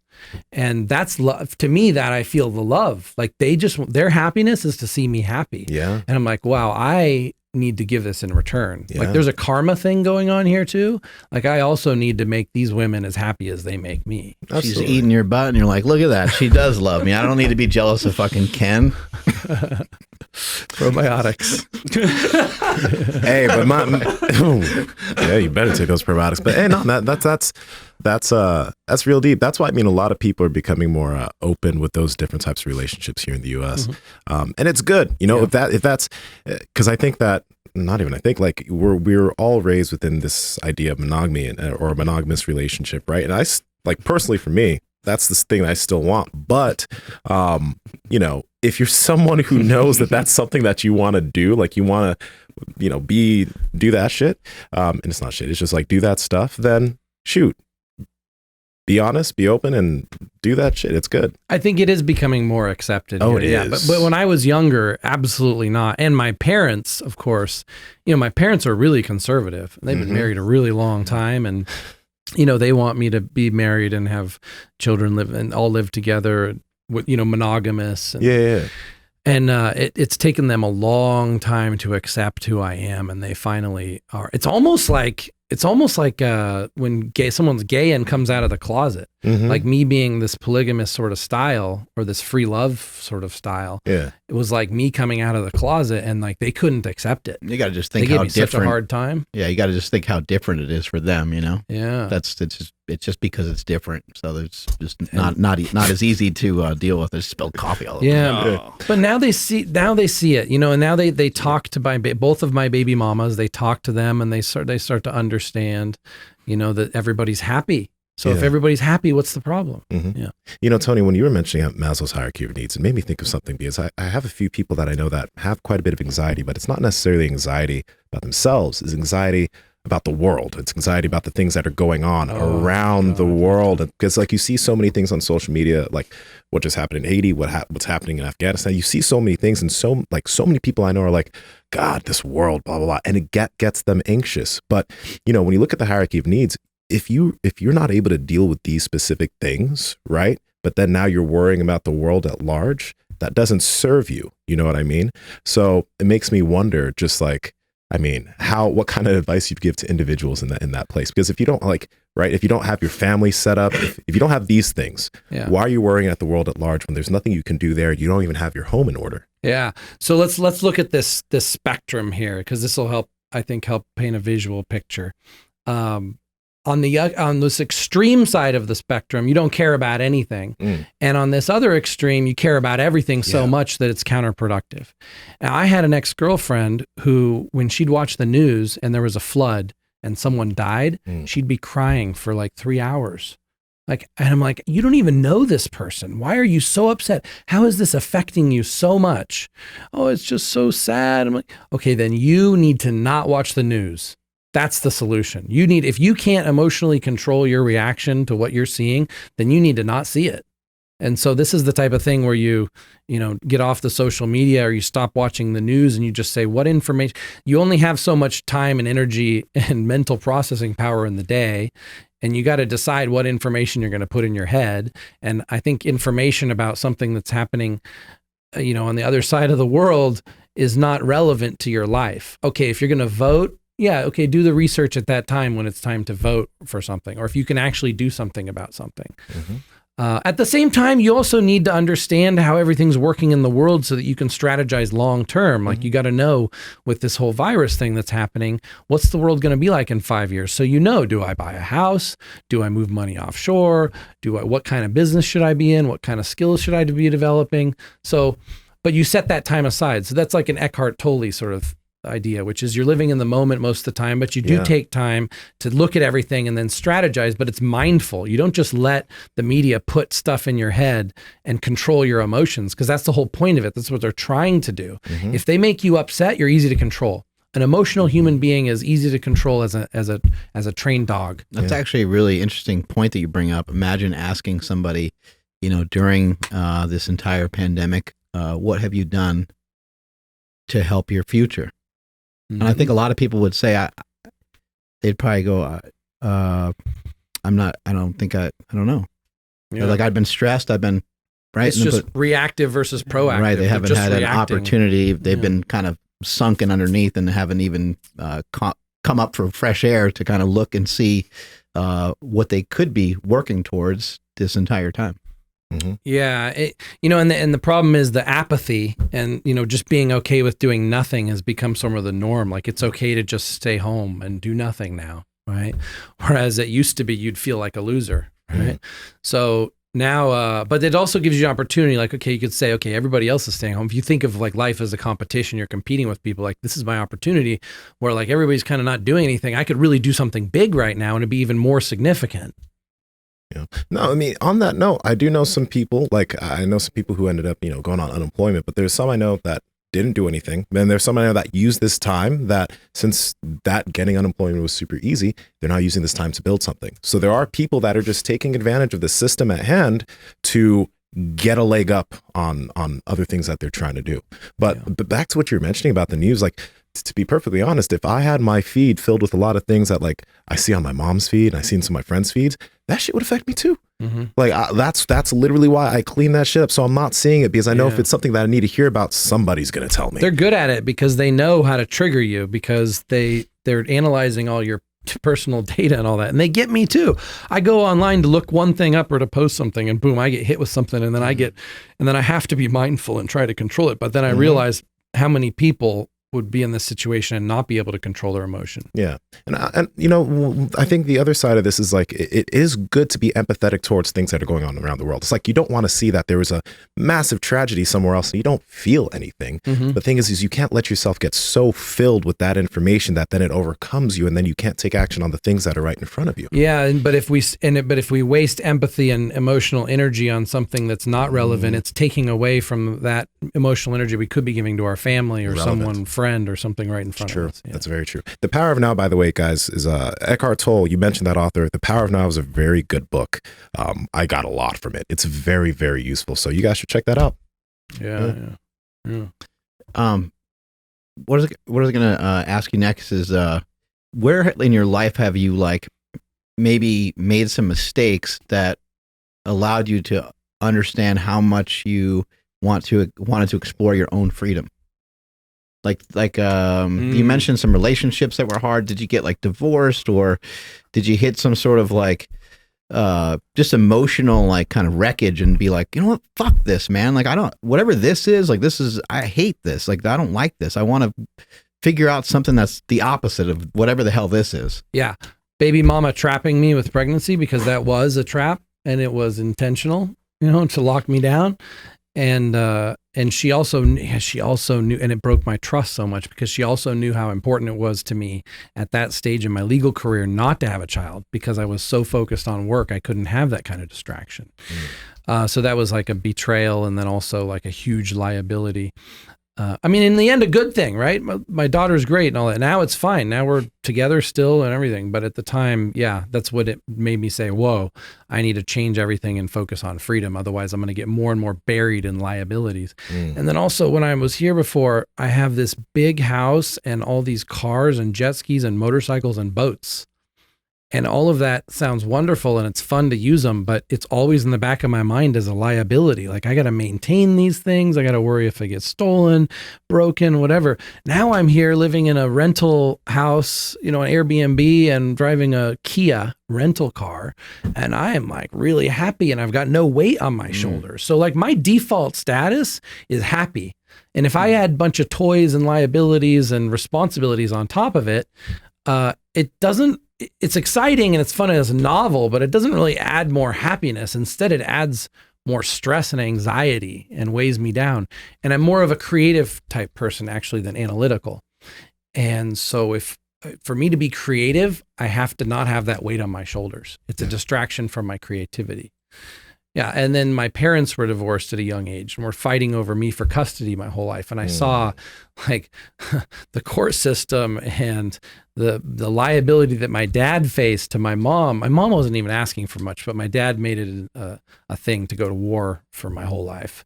So watching that and realizing how much, the government has control over people and marriage. And then as a lawyer, seeing my clients and being able to see all different types of people and lifestyles and businesses and income.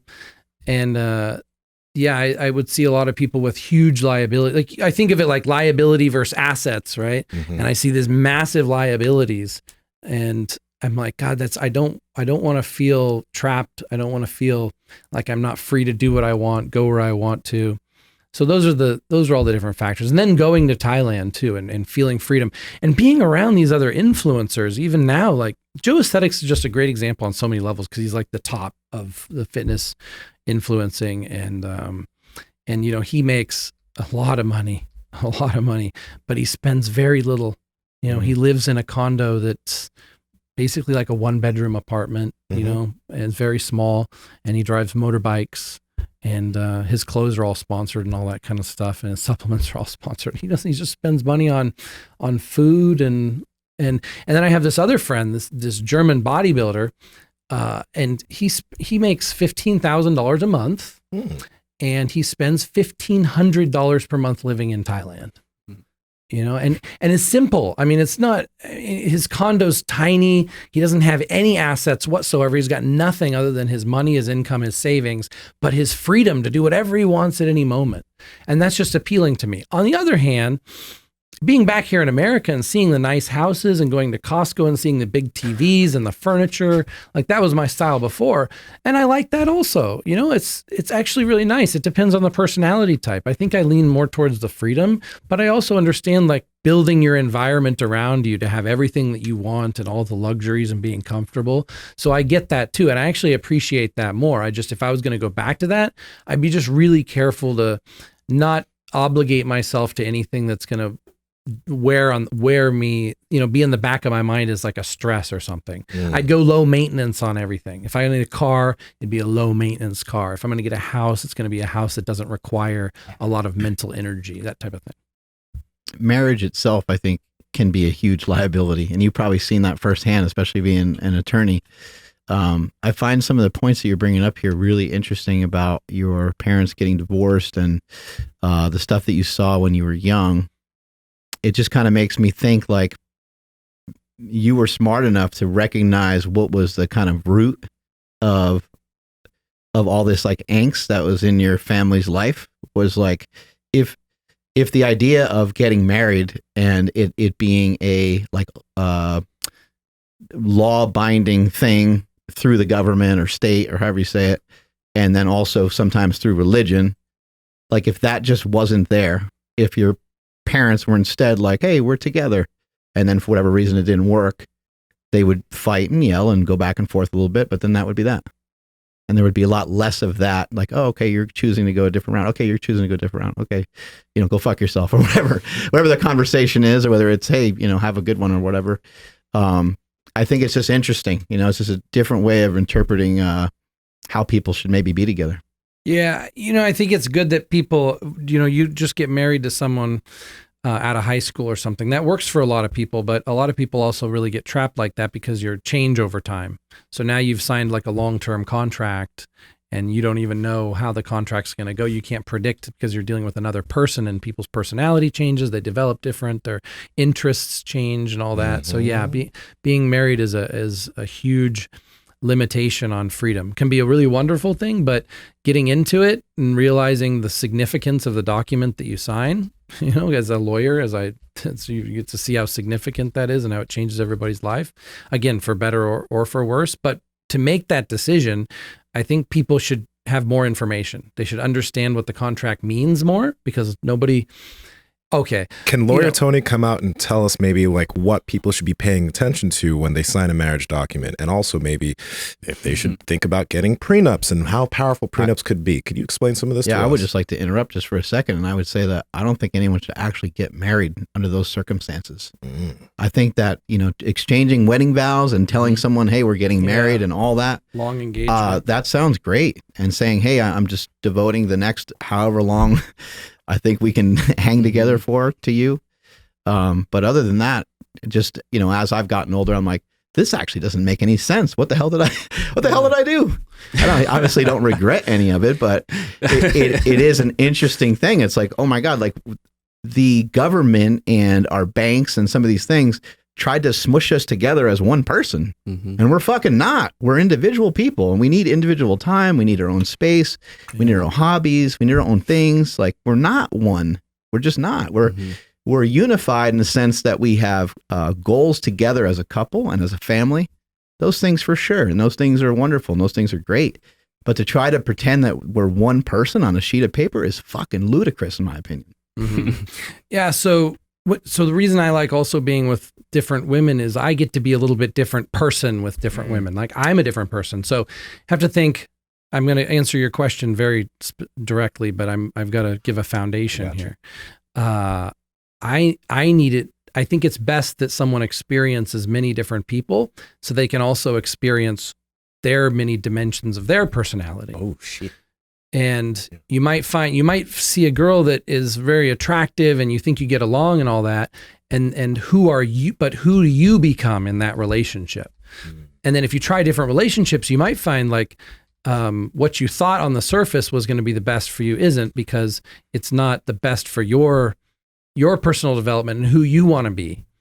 So I like the variety. That's why I like to see many women, because each one I can be a different person, and it's not like, it's like acting sort of, right? But it's real. It's like with some girls, I get to be intellectual. With other girls, I get to be playful, because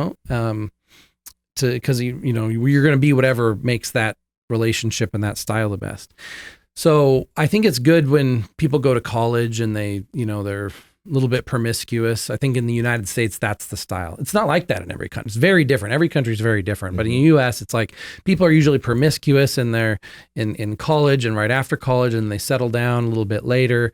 And that's probably a good thing, right? So for my friends, for my closer friends, what I tell them is, hey, before you get married, just come to Thailand and just see a different culture. Yeah, rampage if you want, whatever, but just see how relationships can be different, and just that way you can decide, make an educated decision. Because when you're deciding for marriage in America, you're deciding against that lifestyle. That's a helpful perspective. Mm-hmm. Okay, so the marriage contract. When you sign a marriage document, right, it's a piece of paper. But what you're actually doing is you're signing a contract of all of California family law and some federal law. So if you had to you could fill this room with California law on marriage. That's the contract you're signing. You sign one paper, which is obligating you to an entire room full of legal obligations that takes a lawyer to even understand. And even then you don't know what's going to happen until you go in front of a judge. So like that's a big risk. Like if you're someone who doesn't like risk and you like to be able to plan and know how things are going to turn out, then, prenup, of course, right? But prenups How much aren't could that even necessarily protect you? bulletproof, Yeah. and they don't protect you from everything, and anybody can sue anybody for anything. But I think that a prenup is really important because a prenup is a contract that you're actually going to read and you're actually going to agree on. So there's two options. Do you agree on a whole room full of government documents that you're never going to read and or understand by signing the one piece of paper, or are you going to take the time to sign a 10-page piece of paper that you can actually read and actually understand? People don't understand that they're, by choosing to sign the one page, that they're or they think it's easier to just sign the marriage contract, the state government document, than it is to make their own contract. But making their own contract is something they can understand, something simple, something they can plan for. So It'd still be very easy for someone to get to your money, though, if that's ultimately where your thoughts are, right? Because like, oh, in our time together, yeah, you thought of this idea, and and we got kids together and stuff like that. I mean, the court is going to that's a quick, easy decision for them to be like, yeah, you do deserve half or whatever, right? It's the length of the marriage too. So, after 10 years, every state's different, but just generally, like if you've been married for 10 years, then whoever's making the money is going to have to support the other person for the rest of their lives, no matter what happens. Y'all hear about Brittany Renner? All right, Brittany Renner is this woman, bundle of Brittany. You can look her up on Instagram. But this woman has made videos in the past because she was like one of these IG baddies. That's what they are, right? And she made these videos in the past, like if you want to get a basketball player, this is what you do. Like she made a video like, this is what you do. This is how you're supposed to do it. This is how you go about it. She made instructionals. Well, she goes and she dates this 19-year-old guy who's on I forget which NBA team he was on, right? And you can look this up, Andrew, because this shit was going wild. But is this her? Yeah, that's her. She got pregnant by this dude. And then literally, right after, I think they got married, right after the pregnancy or whatever, she got divorced, and she made him sign a contract that would have him paying $200K a month for 18 years. Mm-hmm. Because she knew what she did. She's been open about it, right? Mm-hmm. But this is like this 29, 30-year-old girl, and he's like 19 or whatever. But like, not that everyone's has NBA money, but men, women, be careful out here. These streets aren't safe. Yeah. I'm going to be careful when I'm here in America. Yeah. That's amazing. Big risk. Big risk. Reminding me, yeah. That's a great idea to write a book about it. That's hilarious. I was thinking about writing a book. As a lawyer, I saw how people were exploiting government benefits. And I was thinking about writing a book, and I'm libertarian, or I guess you could say. I think the less government, the better. So I don't like the idea of any government benefits for the most part. But I see my clients exploiting government benefits, and I'm like, you know what? Instead of trying to fight against this and tell people I think this is wrong, I think let's go the other way. Let's make a book where I teach people how to exploit the government benefits to the point where the government becomes so bankrupt over it, they've got to address the problem. Hey. Like, let's get everybody on government benefits. Let's just make it such a big thing. Let me put this book out there and then go on Fox News or something and talk about how I wrote this book, and everybody will be outraged about it, but a ton of people will use it and cost the government so much money that we'll have to reevaluate the whole system. Did you get a chance to see the Caitlyn Jenner documentary? No. It's good. It's really good. Oh. Yeah, it's really cool. I think you'd like it. You are aware of Bruce Jenner and Bruce Jenner being an Olympic decathlete and a gold medalist and all that, right? Yeah. Have you ever seen pictures or videos of Bruce Jenner? Maybe Andrew, you can bring up some. Yeah, it's the old ones, like when he was from the Olympics and stuff like that. Jacked. It's on the Wheaties box or something. Yeah. So, what do you think, natty or not? Right now? No, back then? Yeah, back then. Oh, I don't know. Bring up some, back then in the Olympics, I think you could still get away with a lot. It was a long ass time ago. Yeah. He just Bruce Jenner made some crazy changes and transformation from one Olympics to another. could have been through lifting, because back then, not a lot of athletes even lifted or even knew the benefits of lifting. So it's definitely possible that, maybe he wasn't lifting, maybe he was unaware. But in this documentary, as they go through showing you Bruce Jenner's career, you just start to see like the metamorphosis going on in the shoulders and shit like that. And you're like, I don't know. Interesting. Man, had a hell of an upper chest, shoulder region. Yeah. Versus all the other guys. Like, he was just like, hurt, damn. Yeah, it was definitely more jacked than everybody else. Yeah.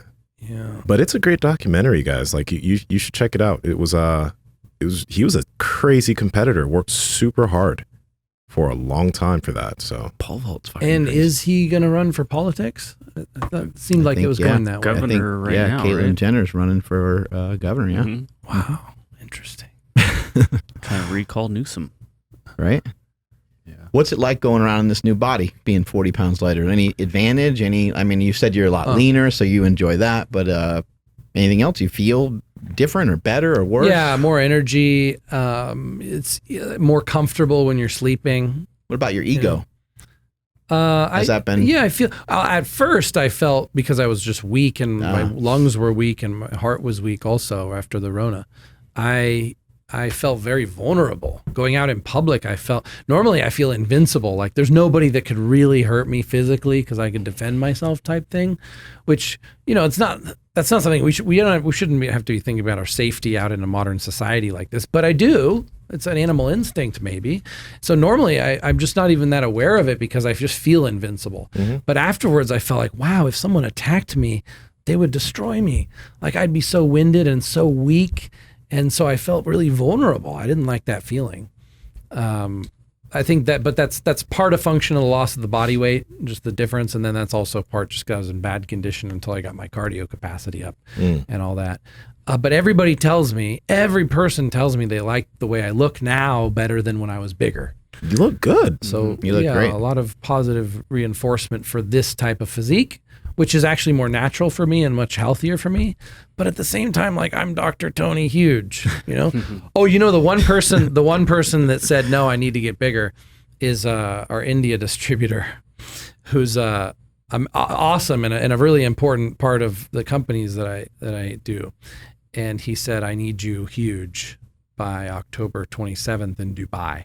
I can't have you be in this shredded thing for that. I'm like, I'm not technically obligated to do it, but I'm kind of like, okay, I get it. Cause it's an Indian and Middle East. They're already shredded, right? So they want to see big.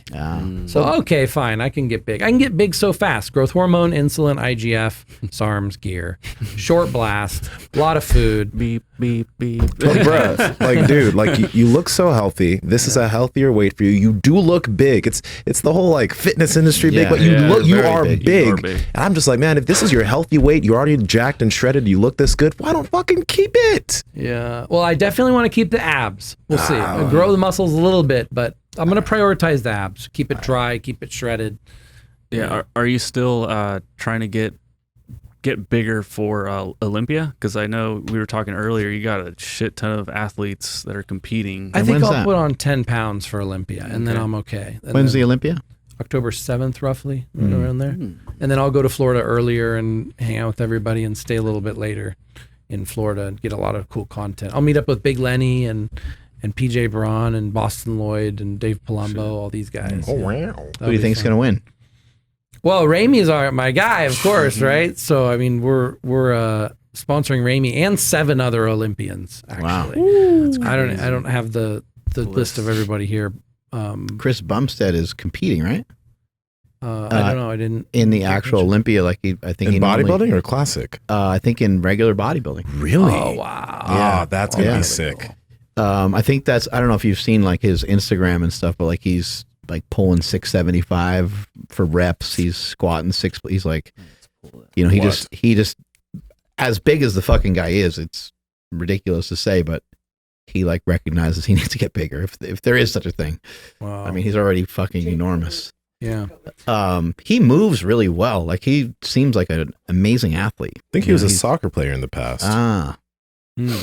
Got something going on. Yeah, so of course we're rooting for Ramey because he's our guy. He's our sponsored athlete, and Ramey's coming over to train with Dennis James pretty soon here, preparing for the Olympia. That's a freak, dude. Have you seen Ramy train before? Have you had an opportunity to work out with him or anything like that? I was at Oxygen Gym with him 3 years ago. It's just ridiculous, right? How fucking big the guy is. Yeah. So wide. Like the shoulders, that's the most amazing thing. These shoulders just cap out like they just like shelves. You know. Whew. Yeah, huge. And legs huge too. Yeah. How did you guys how were you able to, get in contact with him and end up having this relationship with him? So I've known Ramey and Ramey's known me. And actually, I was in Ramey's booth. Holy fuck. 2 years ago. Yeah. Honestly, what the fuck? Right? But I didn't negotiate any of the business with Ramey and his crew. That was all the enhanced CEO. And a little bit of Coach Trevor actually behind the scenes was involved. Somebody was asking about Coach Trevor, like how's he doing? What's he up to? I'll meet up with Coach Trevor, yeah. When I'll go to Los Angeles and Vegas, then I'll come back to Sacramento, and then I'll meet up with Coach Trevor. You know what's so wild to me? Like when you look at Ramey when he like started, the whole bodybuilding thing, just the fact that he was able to pack on so much size is ridiculous. Like just the ability for his body to have done that is just so crazy to me. Because like before, he never looked like he was big, but it wasn't like big. Yeah. It's crazy. Yeah. How many different products you guys make now? Maybe probably there's make like kind of a lot, right? Like 15 or something like that. So always adding one product every once in a while, or a flavor, or changing a flavor. Always something changing. Yeah. What are some of your favorites that you guys have? The new Dennis James EAA is one of the best tasting supplements I've had. I mean, which is surprising for an EAA because essential amino acids and branched amino acids taste terrible. They're so bitter. It's really hard to flavor it. So I'm not the expert on the flavoring. Canadian chemist Trevor Kuritzen, he's the one who worked on that also. And Dennis James with the flavoring also. So, and I didn't taste it until after it was in production. And then when I had it, I was like, oh my God, I drink it 3 times a day right now. Because instead of drinking juice, juice or soda, I'm drinking the EAA.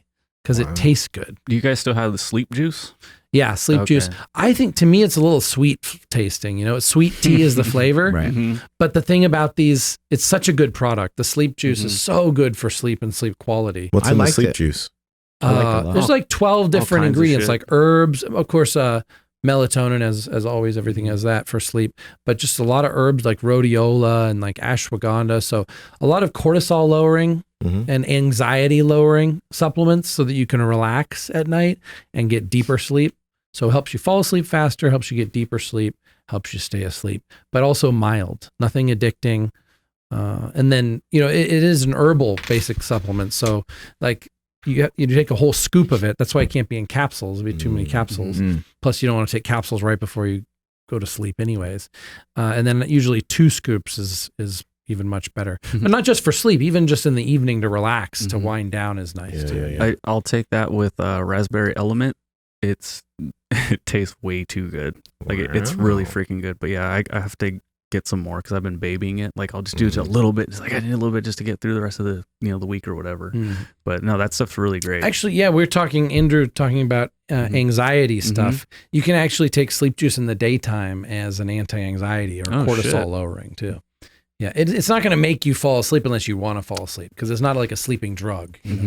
Where do you sell to the most? Do you sell a lot, like mainly in the United States, or is it Middle East? Yeah, by far. Once Ramey came on board, I mean, every supplement shop in the Middle East made wholesale orders. It was crazy. So I'm sure you had to pay him a good amount. Has that worked out well?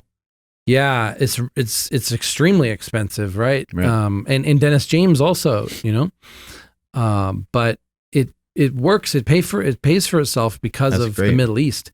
As far as America, surprisingly, sales didn't go up at all with Ramey in America. But the Middle East came on board, and then India, it made a difference. So internationally, Ramey was huge. It's interesting, not as much in America. Yeah. Since we're talking about supplements, and this is probably going to be on the minds of people, sex cocktail. Mm-hmm. We may have spoken about this before, but is there anything that you think is beneficial for people to be taking in that realm? So when I want to pump pretty much every day, what I take is Viagra, of course, right? Sildenafil is the generic name for it, so we'll say sildenafil. So you don't think is there any long-term drawbacks to that, or it just There's some potential long-term vision side effects if you were on it all the time at a high dosage, yeah. Okay. But as long as you give yourself breaks, if you take it once a day, you're only on it for like 7 hours. Yeah. So then you're getting a break once a day if you take it. If you take it once a day, you're getting a break the other part of the day. It's not a problem. Taking it 3 times a day every day would be too much. But then Cialis is more mild, and you can take that every day long-term. Wow. And you can take both together, actually. I lab test products. This is really funny. I lab test products all the time for my own company and other companies and stuff. And there's these dick pills in Thailand that are herbal. Mm-hmm. And I lab tested them, and it came out to be 80 milligrams of Viagra and 15 milligrams of Cialis per tablet. Is that a lot? Yeah, it's like a full dosage of each, like a high dosage of each. And this is supposed to be more like a supplement, is what they're trying to tell you. That the label just has herbs names on it. Yeah, but you take it, and you're like, whoa, this works really good. Yeah. Damn, these kale shakes work. Holy shit. Yeah, a little spiking going on there. Yeah. So the combination of Cialis and Viagra, or sildenafil and tadalafil, is actually works pretty good too. But just like I deal with building muscle or burning fat, everything I think about pathways.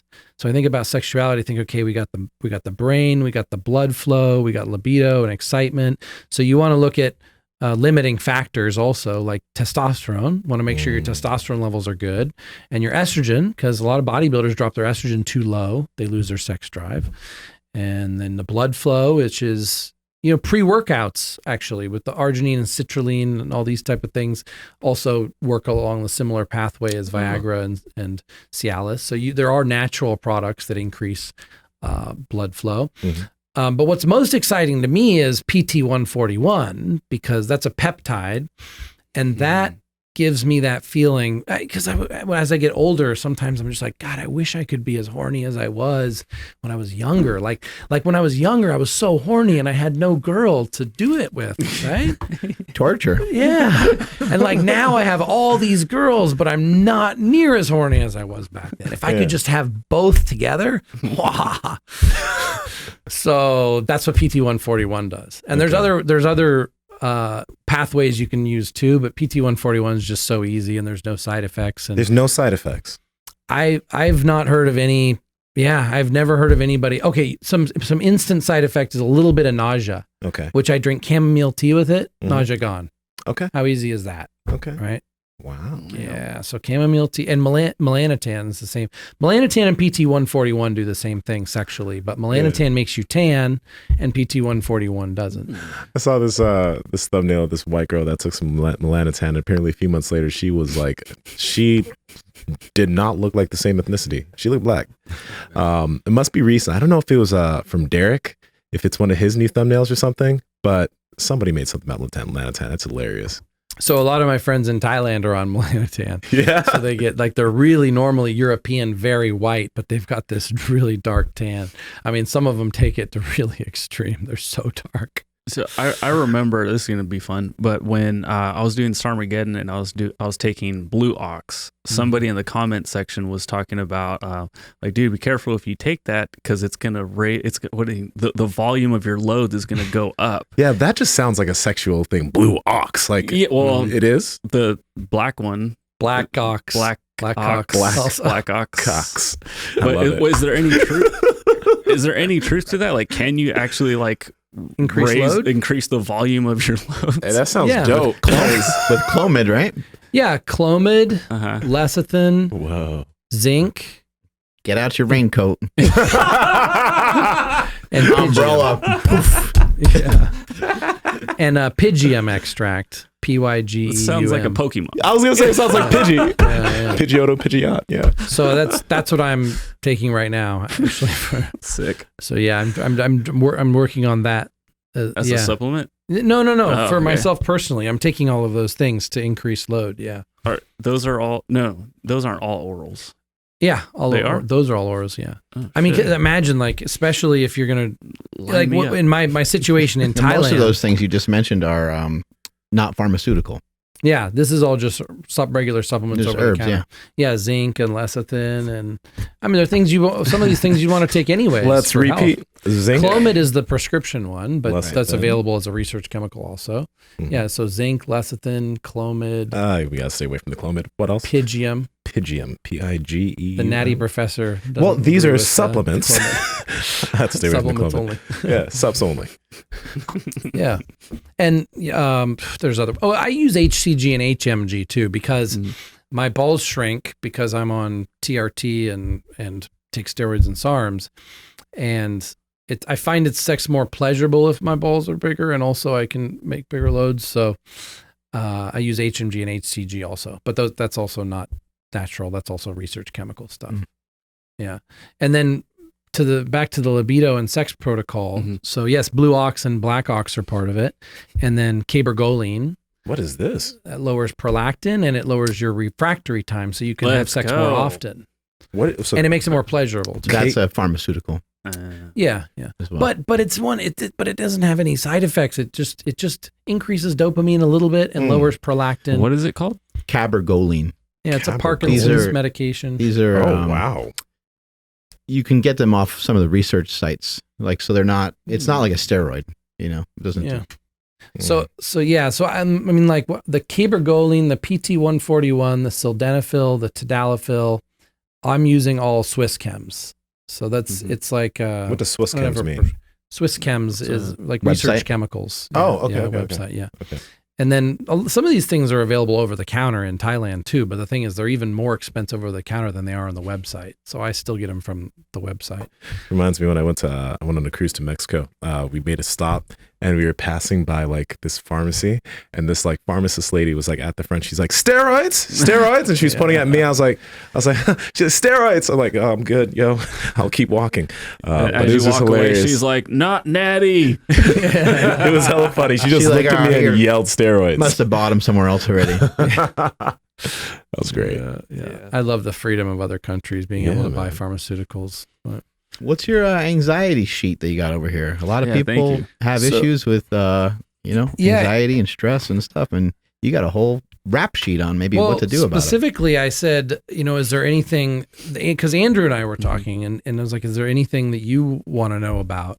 And he said anxiety. So I said, okay, I have all these protocols in my phone and I never really consolidate my notes. I mean, I'm starting to, and then I put the protocols in the inner circle and to my Telegram group.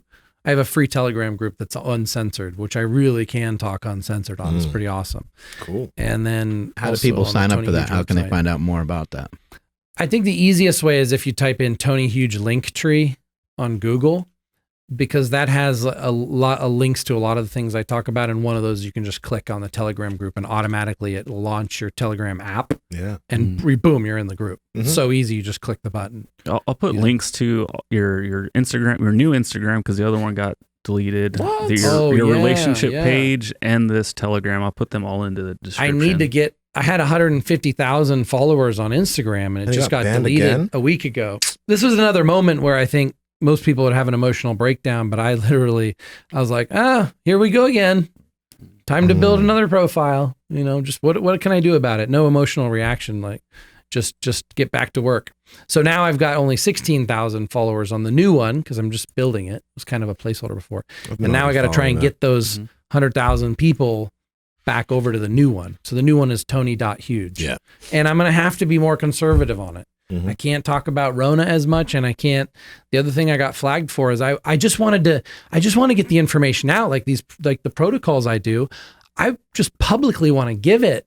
But I can't because if I do, they censor it. Mhm. It's like, Do you know what it was that got you banned this past time? Okay. Let's remember so- use the word flu. Yeah. So there's a little bit of the Rona stuff, like giving people dosages, like saying, take this, like take, Vermec, Yeah. Take Take stuff. antivirals. Take stuff. Take the virals and take this dosage. Mhm. You can't do that. Mhm. And like in my sex mojo protocol, I published my sex protocol, like how much cabergoline to take and how much PT-141 to take, and that got flagged. And then polygamy stuff. Really? It's funny. If I have two girls just even in bathing suits, like these pictures like this, that can get flagged. Because I think there's a certain type of like woman or something on the other side that's the final say in these things that doesn't like that kind of stuff, because you can have girls that are nude showing nipples and all this. Yeah, like I got a lot of nudity on my feed here, and compared to my stuff, like what's the difference? Okay, there's a man, there's two women, they're worshiping me, that kind of thing. Maybe that's more offensive to some people. I think what you're pointing out is probably the key to a lot of the censorship stuff that's going on. I would have to say that Twitter isn't owned by me. YouTube's not owned by me. We're all like guests inside these homes of these things that are called social media. So if you got to take your fucking shoes off to get into my house, then that's the way it is. I set the rules, right? However, where I disagree with you in one regard, that I think they should be allowed to police these things whatever way they see fit, because these are private entities. And I want to be able to run my business the way that I want to be able to run my business. I know that you want to run your business the way that you want to. You don't want to have a lot of regulations and stuff like that. But some regulation or some law or something is important, because, you don't want people just randomly going through your place of business that don't belong there, right? Like it's your building. You pay rent there. You have supplies, right? So there's a lot of things where it's like, well, shit, now we got to kind of apply a rule to it. But I agree with what you're saying in that, why sometimes does this thing get picked off and not this other thing? Just because someone's like gaining some popularity, just because this person has 100,000 subscribers, but how come the person that has 10,000 is not getting the same? Or just because of the way it looks as opposed to the way something else looks. And then who the fuck determines that? Yeah, but the tech giants have a monopoly. This is the problem. So if they have a monopoly, now they have a responsibility to make it an open forum, in my opinion. Otherwise, they're filtering all of society. And that's dangerous. But it's a monopoly on what? It's a monopoly on us trying to be the media, which is all new. Right? Like, why? Like, we're not... the media in the past, it was all like set up a specific way to like deliver a message, deliver the news, and it was censored a certain way, which I think we can all agree, like it was so censored that probably wasn't good either. Yeah, because it was very like white America, especially through like the 50s, 60s, 70s, and maybe even further, where it was like everyone spoke a very specific way, and you thought that that's the way everyone had to be. And if people didn't fit that narrative, they weren't on TV usually. They weren't part of anything, or they had an exceptionally hard time being able to like break through on a lot of those things. So right now, I think what we're experiencing is, now I'm fucking Tom Brokaw or whatever, and you're whoever, right? That is popular, that delivers a message every day. And so I don't know if it makes sense for us to be completely uncensored. What do you think about that? I think we should be completely uncensored, and I think we have to break up monopolies. I'm a capitalist and I love freedom and all that, but if there's one thing the government I think should do is prevent a business from becoming so powerful that it has like undue influence and it becomes almost a fascist mini government. And with the technology, that's what's happening. The technology is so powerful, it can basically digitally assassinate you. And I've experienced this because I was so censored before. I was deplatformed. I mean, it trickled down to everything electronic, even my bank accounts, even my Tinder account. Like when the tech giants come at you, they come at you from so many different angles. And I know what happens behind the scenes to when people get deplatformed. It's a lot more than just being removed from one or two platforms. Like you saw how connected everything is with Parler, for example. When Parler got taken down, not only did the app got removed from Apple, and it got removed from the Google store, and they shut their hosting down, every angle destroyed. And that's why it's a monopoly, because Facebook and Instagram and Twitter and all these other ones, they'll come together to eliminate anybody else from coming in the market. And now they're able to completely control the information. And that's dangerous, right? That's like having one person in control of the entire food supply, one person being in control of the entire water supply. And maybe to make matters even scarier, they are robots. So this is an algorithm. It's not it's not really even humans that's dictating a lot of this. Yeah, what's frustrating is when That's something wild. gets flagged and you can't even figure out why, and there's no one to talk to, and you're like, this just doesn't make any sense, like why this would get flagged. I think it would be hard for anyone to even know why it got flagged, even a representative of that company, because they didn't specifically design the software to like be able to block whatever it is that you posted. Yeah. So I say just let all the information out, or at least protect. Like one thing the government could do is protect smaller businesses from larger businesses attacking and destroying them. That's the problem. Parler was on a great trajectory. It was growing so fast. I even started a Parler channel and the views were starting to go up. Why exactly did it get banned? They say that the reasoning the tech giants have is it was promoting violence because people were talking about storming the Capitol at that time. Oh, so that's around the period that it which was. is nothing to do with that. It all has to do with just plainly eliminating competition, not for money. Parler wasn't making any money, but it was eliminating the competition of the control of information. You see how dangerous that is? So now you know that if there's any app or any media that it is part of this system, is under one monopoly. Like even Fox News, it's still under that monopoly. You feel it's controlled opposition.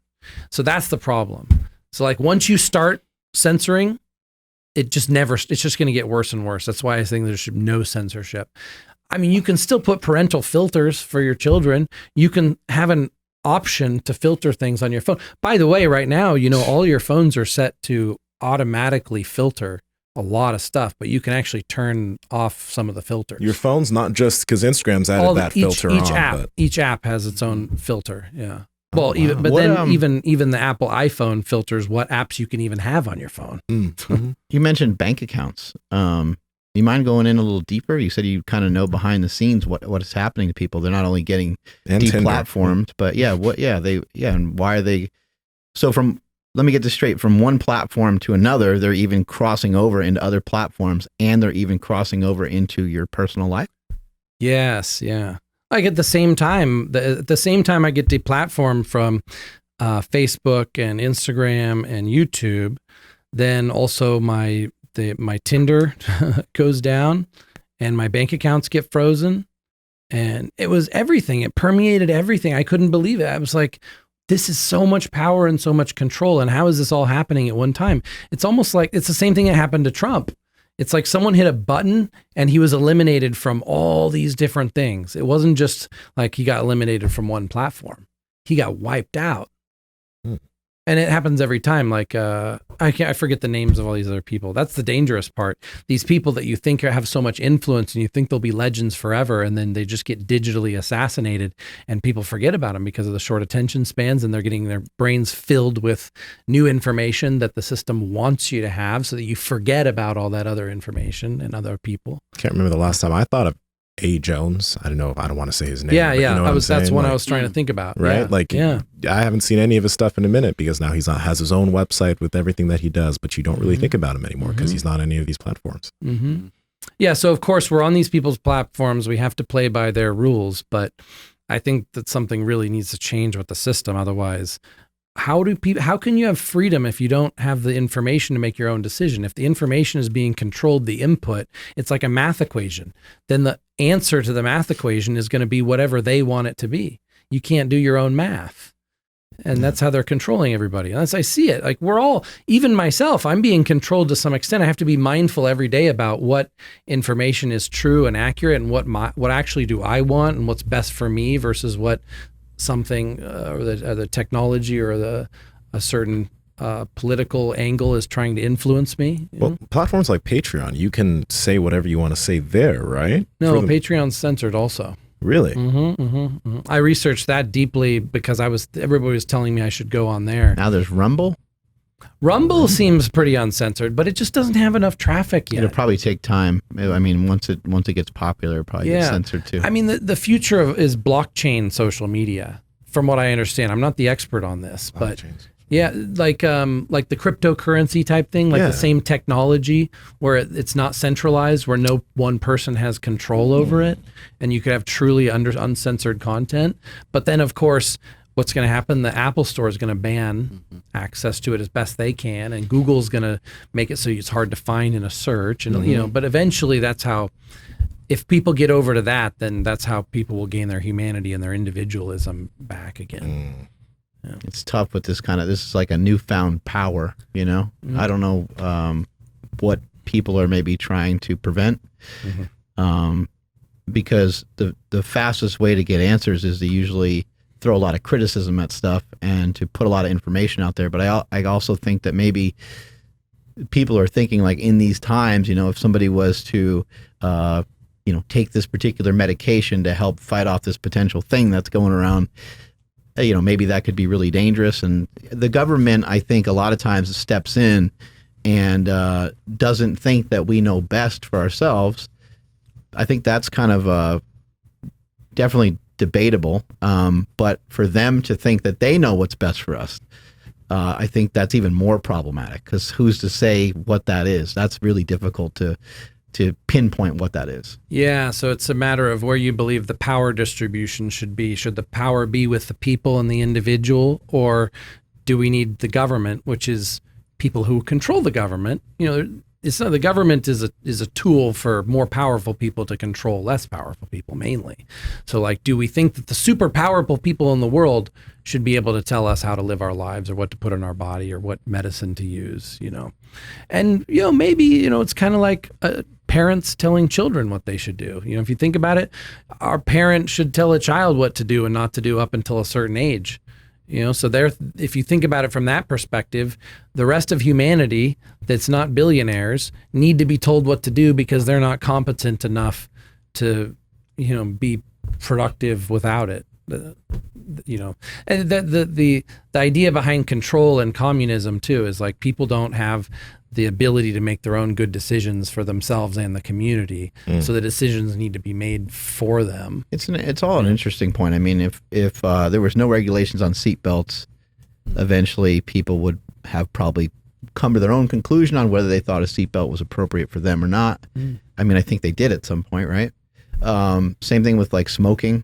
It's like, a lot of people got very sick, and, a lot of people ended up with cancer, and so it's, do we need the regulations? It seemed like the regulations may have helped, especially, having people not smoke so close to restaurants and stuff. I think some people that maybe never even got started were just like, the hell with it, I'm not even going to bother. But I think for other people, that were trying to quit, it may have been a little bit of a deterrent in their habits as well, and maybe it assisted them. But again, I think people would still found what felt right to them and what felt appropriate for them. Yeah, and people should have the right to hurt themselves if they want to. I mean, it's their body. If they want to smoke, I think they should have the right to do that. As long as they're not smoking in front of someone else that's, secondhand smoke is to a point where it's going to affect someone else's health, then what does it matter? That's what. So, but then the problem is, if you have government health care and everything else, then is it a burden on the healthcare system? But then, it's going to long hold the anxiety protocol. That's what we've been building up back to. There. Yeah. Okay, let's get it. It's right here. Poor Andrew. Andrew's waiting for anxiously waiting. It's come up like 3 times now. I'm just like, hey, can we get back? I feel like it's a tease, like a TV show or something, where they keep teasing you. Like, oh, they're going to tell you what's going to happen. Nope. Yep. Andrew has no more fingernails left over there. So it's because you have a monopoly on this protocol, so that's why you're able to treat it this way. So here's the way I think about it. I think about it with pathways, and I think about it sort of like the Maslow's hierarchy of needs. Like, you got to satisfy the most basic things. If you have something that's really stressing you out, like, it's going to be hard to just use chemistry around it if the problem is still there. So I think of the different pathways as lifestyle, diet, exercise, supplements, and medications. And you could add more pathways, but at least by that. I think a big problem is caffeine. I think in a lot of places, but especially America, like, wow, I go in and these energy drinks, 300 milligrams of caffeine, and people hit a couple of these per day. It's okay. I mean, the grand scheme of things, there's a lot worse things, but the problem is I think it is increasing the anxiety, and I think there's better alternatives. So caffeine is kind of like just adrenaline. And, if your goal is to have energy, yeah, okay, a little bit of adrenaline's good, but there's other pathways that are better. If your goal is to have sports performance, yeah, okay, adrenaline's good, but there's other pathways that are better. So like for any purpose that someone's using, or appetite suppressant, there's better appetite suppressants. So caffeine is kind of like a do everything drug, but I think of it like a dirty drug because it has the side effects. It builds tolerance. You have a crash and increases, your cortisol and stress response and all that. So if the idea is to get rid of anxiety, then we want to minimize caffeine or other medications that have a side effect of anxiety. And instead, for whatever goal we were using the caffeine for, use something with less side effects. So for example, green tea is a great alternative because yes, it's got caffeine, but it also balances it with theanine. So you're a lot more relaxed and it helps you actually be more focused. And instead of being anxious, you have the energy boost, but you can also channel it better. What about just supplementing with theanine? Absolutely. 200 milligrams of theanine. Noticeable difference. Yeah. Sick. Yeah, it's actually, I'm surprised that it's not more popular as a supplement. It's an amino acid. It costs almost nothing and you can feel. Helps you metabolize caffeine, right? Something like that. I'm not exactly sure how. I've been taking it my whole adult life every once in a while, but I'm not sure exactly what pathway, how it works with the neurotransmitters. Yeah, Huberman has that in his sleep protocol, L-theanine. Yeah, as far as I understand it, it just kind of like takes the, I don't want to say the edge, but like sometimes if you take a little bit too much caffeine, you get a little like shaky. L-theanine kind of calms that down without making you like sleepy. Like if that makes sense. Take the edge off. No, that's a good. I like when you say it like that.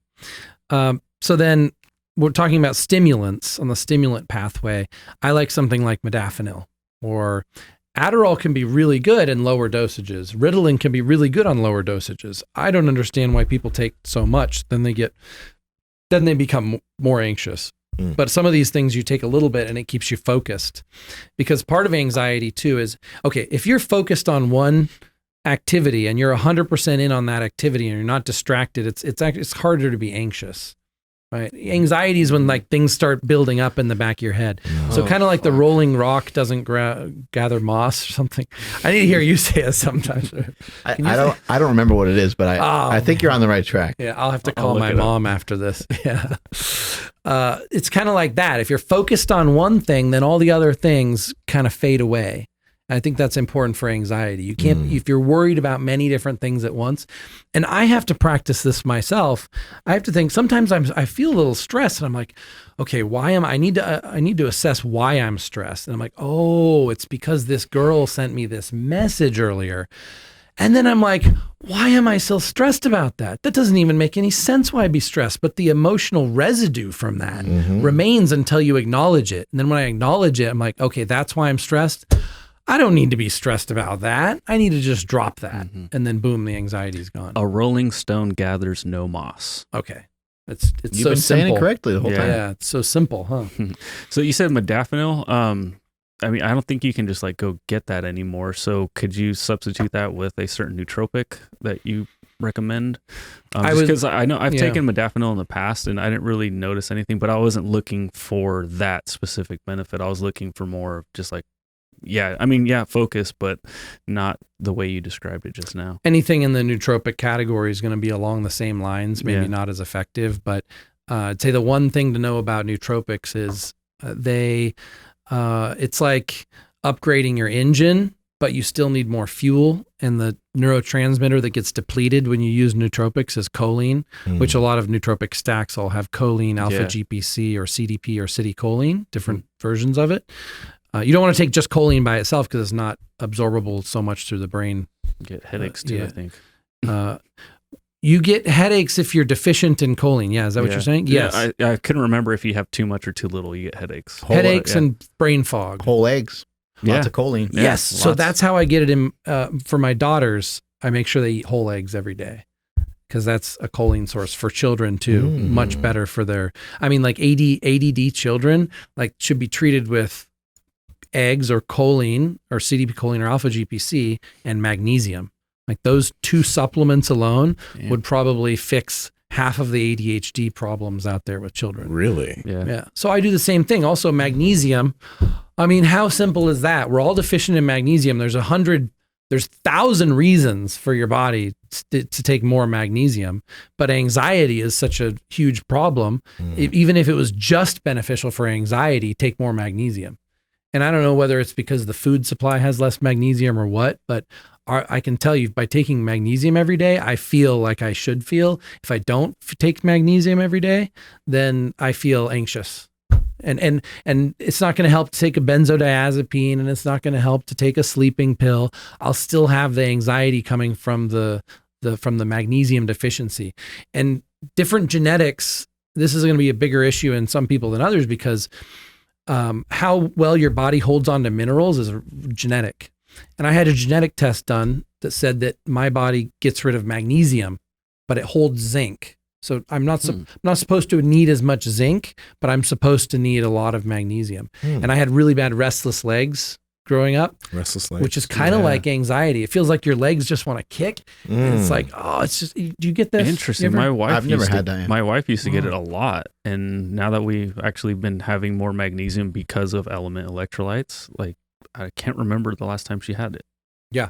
Wild. It's a common problem, and actually a lot of people don't even realize it's a problem. They're just anxious at night, or they have hard time sleeping, and it doesn't have to just be in the legs. Yeah. You can also just feel like physically tight, or just you're physically not relaxed, and magnesium helps that a lot. But I have to take magnesium twice a day for sure. I take it in the morning, and I'm noticeably more relaxed during the day. I take it at night, and I sleep like I don't kick in my sleep as much, and I don't wake up with my legs. I mean, when I was a child, it was so bad. I would kick the side of the couch to make my leg go numb. That's how bad it was. And I didn't know it was a magnesium deficiency.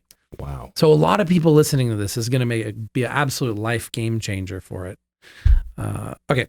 So next would be, so I like, when you feel like the world is on top of you and the rolling rock gets no moss, the Adderall or something that increases dopamine also, that makes you feel motivated to do something, helps you break through the anxiety. That's kind of what we talked about before.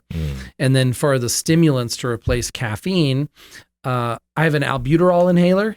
That's kind of nice. It actually makes you have a little bit of the anxiety feeling, but not a negative one. It's kind of like it gives you an edge, but a good edge. You want to get up and go. It. Yeah. Yeah. And then synephrine is a great replacement for caffeine. It's better at fat burning. It doesn't affect the heart rate so much. Your heart doesn't get flutter. You don't get dizzy, like what happens if you get too much caffeine and all that. And then salbutamol. Which is, I think that's the same as albuterol. It's just albuterol is the inhaler and salbutamol is the pills. Right? And these are also, that's also similar to clenbuterol, but the problem with clenbuterol is it's just got a long half-life. That's why the side effects are so bad. Your body never gets a break. And that's the other important thing. For anxiety, you want to go up. I think of it like a pendulum. So you swing the pendulum towards energy and you're doing things, and you swing the pendulum towards sleep and rest, parasympathetic and sympathetic systems. And if you swing the pendulum more towards energy, like you work out really hard, you sleep better, right? Isn't that interesting? But if you just sit around all day, maybe your sleep's not going to be that good. So I think that dynamic lifestyle of you like work hard, play hard, but you work hard, rest hard. Work hard, play hard, rest hard. And so your rest also impacts how you're going to feel the next day. And so you also want a deep sleep. So you want to make sure you have good deep sleep, and you want to make sure that the stimulants you're taking, yes, stimulants I think are fine, but when you're high on the stimulants, embrace that. But then also you have to counter that by equally intense sleep. Like how many people they swing the pendulum high towards the stimulants, and then they pay no attention to the rest and the sleep. So that's the secret also to preventing side effects from all this stuff is use the pendulum, because that's how the body naturally works. And that's why chronic side effects accumulate with using pharmaceuticals and stuff, because you're pushing the pendulum one direction and not letting it swing the other. So the supplements that I take for sleep, I actually just walked through my supplements and looked at what I have here. THC. Well, should I say? I can say. Yes. I already did. So I didn't say that. Like it's the legal So- in California. So let me ask this, because I've heard some people say that THC it can make you feel tired, but necessarily actually getting good rest. Do you actually go through all your sleep cycles well, or do you just feel more tired and able to KO? I'd say with alcohol, there's no question. You sleep, you pass out, but you don't get restful sleep. Mm-hmm. But with THC, I feel like I get pretty restful sleep. I mean, it's kind of a feel thing. Like, how do you feel the next day? Do you feel emotionally balanced?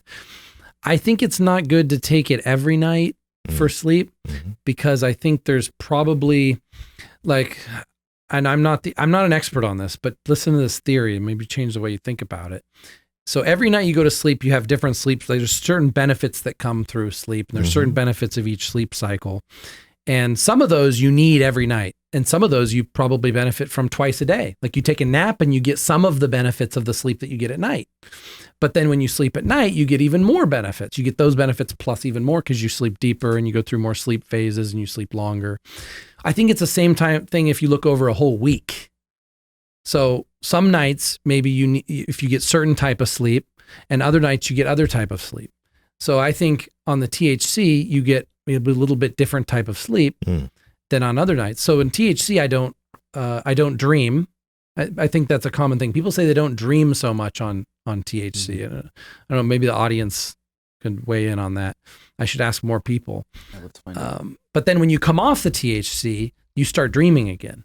So, okay, so maybe there's something missing with THC sleep, so don't do it every night. And then I started taking methylene blue, and that makes me dream. So like, okay, this is giving me a different type of sleep. So maybe some nights I use THC and sometimes I use methylene blue. And if you look at the whole week, I'm getting all types of sleep. What is methylene blue? It's a dye. It's used in microscopy, like looking at our microscope and things like that. It's used as a coloring in things, and it does something to the mitochondria over the entire body, something really protective. It's really nice, but it also acts as an SSRI, increases serotonin in the brain when you sleep. Oh, wow. So I think maybe it's increased serotonin results in more dreams or something. I don't know, something that's affecting the brain. It's also a neuroprotective compound. Okay. So it's doing something in the brain, and it might be as a result of the increase in serotonin that's causing the more dreaming. So there's supplements. So CBD, right? Ashwagandha, rhodiola, those are also ingredients in the sleep juice, the natural herbs that lower anxiety and lower cortisol. So the enhanced sleep juice itself has a bunch of these type of things. Phosphatidylserine. This is one I've been really liking lately. I take it every morning to take the edge off. We keep saying take the edge off, but I take stimulants and nootropics, and I also want to be relaxed. I don't need like the anxiety side of it. So the phosphatidylserine noticeably balances it along with the magnesium. And chamomile tea, like I mentioned for the PT-141, get rid of the nausea. That's also a relaxing tea, commonly used for nighttime, also good, but why not drink it in the daytime, right? It doesn't necessarily make you sleepy. It just takes the edge off. And then psilocybin, 75 milligrams to 100 milligrams is a microdose. And that's really good at getting rid of anxiety and keeping you focused. And you can also be really creative on it at the same time, which is interesting because usually you got to choose with the nootropics and stuff, whether you're going towards focus or creativity. It's harder to have both. Yeah. But you actually get focus and creativity from a low dose psilocybin. And also just doing a mushroom reset every once in a while, just to cleanse the brain of any kind of trauma or, it lets you think much clearer afterwards. As in a high dose? Yeah. You say reset? Yeah. Once in a while. Yeah. I call it a reset. Oh, okay. It's almost like it gets rid of your emotional baggage and you're able to kind of focus on the present better going forward. And then on the prescription side, something my audience and Guru Amin and a lot of people I talk to recommend. I don't recommend this, and I haven't tried it yet, but low dosage opiates also, and like tramadol. And we're talking low dosage, not addicting, and you don't go up in dosage, and it just takes the edge off. And you can say that, okay, that's very unhealthy, but on the other hand, how unhealthy is it to be stressed and anxious all the time? And when you're anxious, you could make bad decisions, and then those bad decisions cause you if you're not thinking clearly and you're making decisions out of fear, then you make bad decisions, which can lead to even more anxiety later. But the alternative to that would be a kratom also, right? And which today I took it before I came here. Chris Bell gave me a bottle of the Mind Bullet liquid. Awesome. So I took a shot of that. And I told him, I said I should just take, I haven't taken it for a while, I should just take half. He said, oh my God, you're Tony huge. Peer pressure. Jeez. Yeah, peer pressured into it. So I took the whole thing. So I'm on kratom right now and I feel good. Kratom actually grows natively in Thailand too. So one of my girlfriends pulls the leaves off the tree and just Send us some. Yeah. Well, you got actually more of it for cheaper here, but it grows on the trees there. How cool is that? That is cool. Just pull it off and chew on it. So the kratom works on the same receptor as the opioids, except for kratom's a lot less addicting. So I think that's a valid replacement on that pathway. And then I have a prescription for Xyrem, which is GHB, and that's a salty, clear liquid. And because it's liquid, it can choose the dosage. So yeah, if I want to sleep, I can take a very high dosage. If I just want to take the edge off as an anti-anxiety, I can take a very low dosage. And remember, just like any chemistry, if you're taking a low dosage and you're cycling it and taking breaks and not building a tolerance, there's minimal to no side effects of a lot of chemistry. It's always a problem when you abuse it. And then ADHD medications in general can be really helpful because they make you more focused, and like same reason I keep talking about before. But the worst thing, what people take in America mostly is benzodiazepines, like the Xanax and the Klonopin and things like that. And those are addicting. And then when you come off of those, you feel even more anxiety, and they decrease mental performance because your brain just works slower. So I think those are okay once in a while, but I think taking them every day is a serious problem. But that's almost like a reset. Like if you need every once in a while to just really relax, I think that's fine to take it every once in a while. It's not like the next day you're going to feel terrible. It takes time to build up a tolerance or withdrawals to it. And then avoiding alcohol, I think, is really helpful. And then on the exercise side, actually about heart rate, nebivolol I take as a beta blocker, slows my heart rate down, which also then relaxes you. Which is similar idea. Botox, if I do Botox up here and it relaxes my eyebrow muscles, that actually relaxes me psychologically as well, because you don't realize how much tension you carry. And if your stress causes you tension, then your tension causes you stress. So if you relieve the physical stress, then like even if you just go, if you don't do Botox, if you massage your eyebrows or have someone massage these places that build I used to tension. make my kids fall asleep that way. Rub their head. Yeah. Pass right out. Maybe that's why people think I'm high all the adults. time. Because you're on Botox? No, because my eyebrows are like my eyebrows are always here. Like with you. yeah, it's like my eyes are always like this. So people always say, "Nsima, are you high?" Like, no, I'm not. Because your eyes relaxed? My eyes are like almost always relaxed. Like when we used to work at the old super training, this is before I really ever smoked anything. There'd just be this guy, Steve. He'd be like, "Why are you high?" Nsima, I'm like, dude, I'm not fucking high. I'm just chill. Like, I get that all the time and it's kind of funny to me, but. Okay. So now what happens if you open your eyes as big as you can? Bigger. That's okay. That's as big as I can go. It looks good, but it's not as funny as I thought. When I tell a Korean person to do that, it's hilarious. You see that when the Koreans open their eyes really big? Oh my God. Sorry. I got to look that up. I'm going to get a video clip of that actually. Korean eyes wide open. I had a friend in high school that anytime I needed some entertainment, I'd be like, Robin, open your eyes as big as you can. Comedy relief.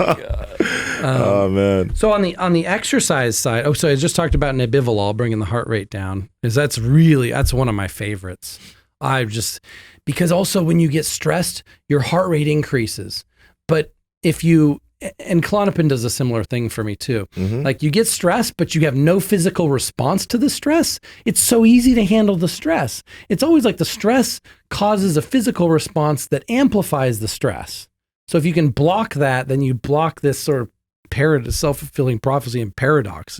We had the disclaimer before this video, correct? No, we went live, so there was no disclaimer. Okay. So if you can shoot that disclaimer. I don't know the exact disclaimer. But just are you a doctor, Nsima? None of us are doctors. Okay. This is purely educational. Just entertainment. Entertainment. This is purely entertainment. I feel like I should wear a disclaimer. Like I should just walk like on my shirt.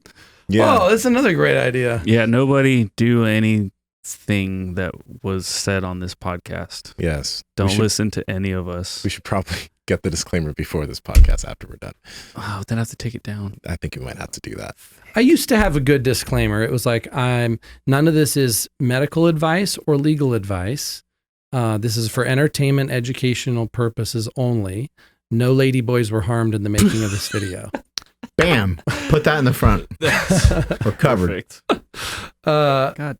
So next with the exercise, obviously you sleep a lot better and you're a lot more relaxed when you exercise. And for me, I think we all have different body types, but for me, I notice, and I don't do this every day, but I should, if I get up in the morning and I do something physical, I can deal with stress all day so much better. A little bit of cardio in the morning. Something where you get your heart rate up because of physical activity, not because of mental activity. Yeah. Because otherwise, your heart rate is just way too responsive to stress later in the day. It's like you got to burn out the physical energy first, and also before bed, something physical, which could be a romantic thing, or you could just do like push-ups and sit-ups. I don't mean like right before bed, but sometime in the evening.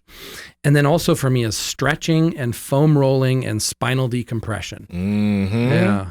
And then and if I stretch to where it's painful, or I have my girls massage me usually, and I have them do it really painful. So I'll have one using her elbow on my calves or my hamstring, because those are really tight spots for me. And I'll have the other one on my neck and my upper back. Those are like the 2 points that relax my whole body the most. Both at the same time, hard to where it's painful. And then when they stop, you're relaxed.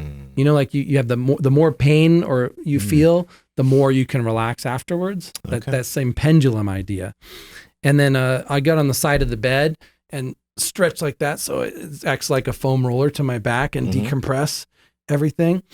And then deep breathing, always for anxiety. Breathing is one of the easiest things you can do. You can do so many different breathing exercises. You got a breathing exercise? It seems like something. Yeah, box breathing. It's real simple. You go 3 seconds in or 4 seconds in, hold for 3 or 4 seconds, and then do the same amount of seconds out. Yeah, it's really, really simple, and you can do that for like 5 sets. That's some simple box breathing, and you can kind of manipulate it whatever way you'd like, and maybe as you get more used to it, you can do more seconds, because 3 seconds is not very long. So maybe you can do 5 seconds in, 5 second hold, 5 seconds out, that type of thing. So the breathing itself is relaxing to the body, and then it's also like a meditation because you're focusing on your breathing. So there's double benefits there. And then naps for me are really helpful. Like I need a nap every day, even if it's 10 minutes. It's such a good reset, especially if I'm using stimulants too in the morning. Then when I crash, it's a nap, and then I can take stimulants again. That's how I can stay on chemistry all day, right? And you are a test tube. Yeah. And I also like of stress in general. Some stress is good, like working out is stress, and there's work stress. So some stress is good, and too much is bad. But if you work out harder and you feel more stress, then it's just a matter of swinging the pendulum back and recovering better. And if you feel more emotional stress, then it's just swing the pendulum back to you need to rest and center yourself even more. And that's all. And that's fine for the pendulum to swing. I think maybe some people try to avoid, stress altogether completely. And then they just become so sensitive to stress. They can't handle stress. So I think it's better to take on a ton of stress really hard in a shorter period of time and then rest more. Same thing with exercise. You don't exercise for 8 hours. You exercise hard and short, and then you're resting the rest of the time. And I think emotionally and psychologically, if we approach it the same way, would be a lot healthier.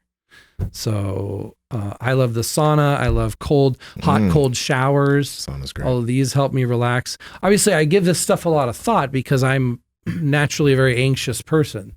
So I have to learn all this stuff. So maybe someone less anxious than me doesn't have to do all these things I have to do, but they can borrow one of these things, maybe make a significant difference.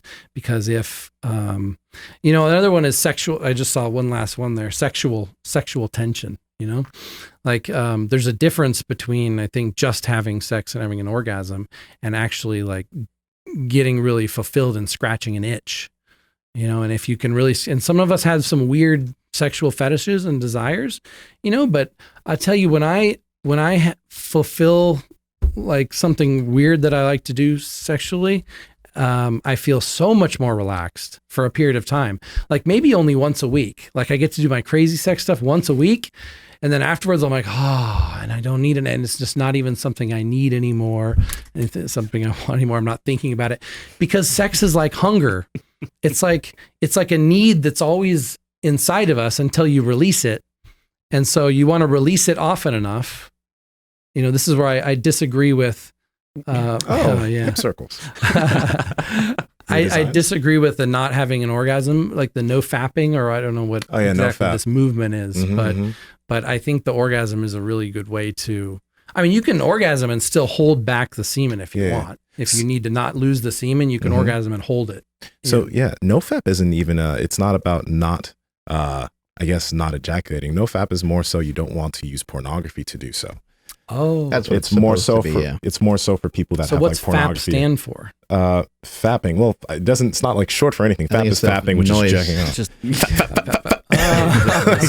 yeah, but no fap is literally just trying to get people off of porn addiction. Like you can still beat your meat to, but just don't do it to porn. That's the ideal. Oh, interesting. Yeah, because a lot of people are very addicted to pornography, as I was when I was younger. You think it was an addiction? Oh yeah, dude. I started watching porn at 11 years old. But like an addiction is a negative thing. It negatively affected me because I was watching it too much, where it got in the way of me doing things I should do. Oh, so wow. I literally had to cut that out of my life, which took me a long time to do, but I had to stop doing that so I could focus on other things. Negatively affected the way I looked at women and all that type of shit. And then like I did that for a while, got it, not addicted to porn anymore. It took me 13 years. So I was able to get not addicted to porn by the age of 24, but it took a long time of like fucking relapsing to finally get out of that shit. So there's nothing wrong with masturbation, but masturbating to porn, especially for men who get on it when they're young, like if you're 11 fucking years old and you're seeing people doing shit on a screen, that's not normal. And then if that's like that's not normal. So that's what that whole movement's about. Not just not jerking off. No. That's really interesting. I got to analyze my own psychology when it comes to that now after this. I'm going to think about it. Yeah. I mean, you just think about like if you just watched just tons and tons of horror movies and scary movies that just had, awful stuff in it all the time. I would imagine at some point it's going to impact you, and then we really hold sex to be like it's a really important thing for a lot of us. And it's, we assign a high value assignment to it. Sometimes it like makes you feel more of whatever you are, makes you feel more manly or more womanly or more sexier or whatever. There's a lot of attachment to it all. So pornography is a really in a weird category, where you I think people should be very conscious of how much they're consuming and what they're watching. And I think you can definitely get desensitized to stuff because you can see so many different versions of so many different things. After a while, and you just maybe don't care about it as much. It's pretty rare that I would watch porn because I just don't have time, right? If I have a certain amount of time I can attribute to romance, and so I want to use that with a girl, and if I watch porn, it's taking away from that time. But when I was younger, I did watch it, and I feel like it increased my libido and sex drive. It made me want sex more. I thought that was kind of a good thing. I was even thinking about getting back into porn again as an experiment to see if it even increases my sex drive. I would agree with that side of it too. I think it could be potentially a little helpful for some people. And it can be. And there's some information that you produce a little more testosterone. It's also just like, use it or lose it type stuff, right? Like you got. There may be some developments in the last 20 something years since I watched a lot of porn. Maybe some new maneuvers that I could learn or something like this. But I stay away from horror movies also, actually. You do. And kids want to watch horror movies with me, and I'm like, no, I'm scared. I try to avoid most of them for the, so I would watch like Saw. you know, can't sleep. because I was curious, because I'm curious about the puzzle side of it, you know, if it's like really interesting. But for the most part, I stay away from horror movies because I'm afraid too when I do a psychedelic or something that stuff's going to come up, and I just don't want that in my head. When he throws the chick in that like pit of like needles. That's what I was fucking. Yep. Did you know that was on my mind? Yes, because when he shook your hand like that, that's how I feel too. Yeah. It's so weird, but like it just like Yeah, fuck that movie. That was the worst fucking part of it. That was It's a the worst wild part. ass movie. Be careful what information we put in our heads. Yeah, we don't want, we don't need that kind of nightmares. That's what I'm saying. If something like that's on TV, like my daughter, she likes watching like, you know, she likes watching It and like these other scary movies. It was good. But like that'll be on, and my son, who has no idea what's going on, he's 7 months old, but laughing. like no, he just like might like be playing with like, I don't know, one of his toys, and then he'll look up and be like, he just will lock on, and I'm like, whoa, dude, like don't watch this. He has no idea what it is, but I still don't want that like engraved in his head somewhere. Yeah, like I don't want like, you know, like the first whatever couple of movies that you watch, and that's like one of them. Like, no, I don't want that. It's just weird. Yeah. Take us on out of here, Andrew. I will. Huge shout out and thank you to Merrick for sponsoring today's episode. Again, merrickhealth.com. Links to them down in the description, as well as the podcast show notes. Follow the podcast at Mark Bell's Power Project on Instagram, at MB Power Project on TikTok and Twitter. And if you guys found us right now on YouTube, because we got a bunch of people that are checking out the live stream, please make sure you guys subscribe, hit that like button, especially for topics or I guess content like today's episode, where you know the majority of people might get upset that some of the information was shared today. So make sure you guys like it, so that way more people can see it, so that way we don't get put back in the YouTube jail. Follow me on Instagram at I am Andrew Z at I am Andrew Z on Instagram and Twitter, and at the Andrew Z on TikTok. And Nsima, where you at? At Nsima Inyang on Instagram and YouTube. At Nsima Yin Yang on TikTok and Twitter. Real quick, guys, if you have Apple Podcasts on your phone, go there, leave a review, give us a 5-star review, and leave a little comment if you can too. Say how much you like this and maybe how much you like Tony, and just do that. Sometimes on iTunes we get suppressed when the information is this good. So please hook us up. Do so. Yeah. Tony, where can people find you on everywhere you're at? Well, for now, until this one gets deleted too, the Tony.Huge Instagram and Tony Huge Linktree you could search on Google, TonyHuge.is website. And yeah, you just got to search Tony Huge and always look for me, because I'm censored all over the place, and you know, got to follow so you get notifications on my stuff, because otherwise a lot of it gets shadow banned as well. Thank you for coming into Super Training today, and I'm glad you are back in the United States for a little bit. It's always great to have you around. I appreciate you as a friend. You know, you and I correspond quite a bit, even when we're not around each other. So I appreciate it, and you know, just to give you a heads up, like when I talk to people in the gym and I say, hey, Tony Huge, everyone gets all fired up, everyone gets all excited. Everybody's like, yeah, Tony's a hell of a guy, he's an awesome guy. So it's always great to have you around. Appreciate it a lot. All right, thanks. I'm Mark. at Mark Smelly Bell. Strength is never weakness, weakness is never strength. Catch you guys later.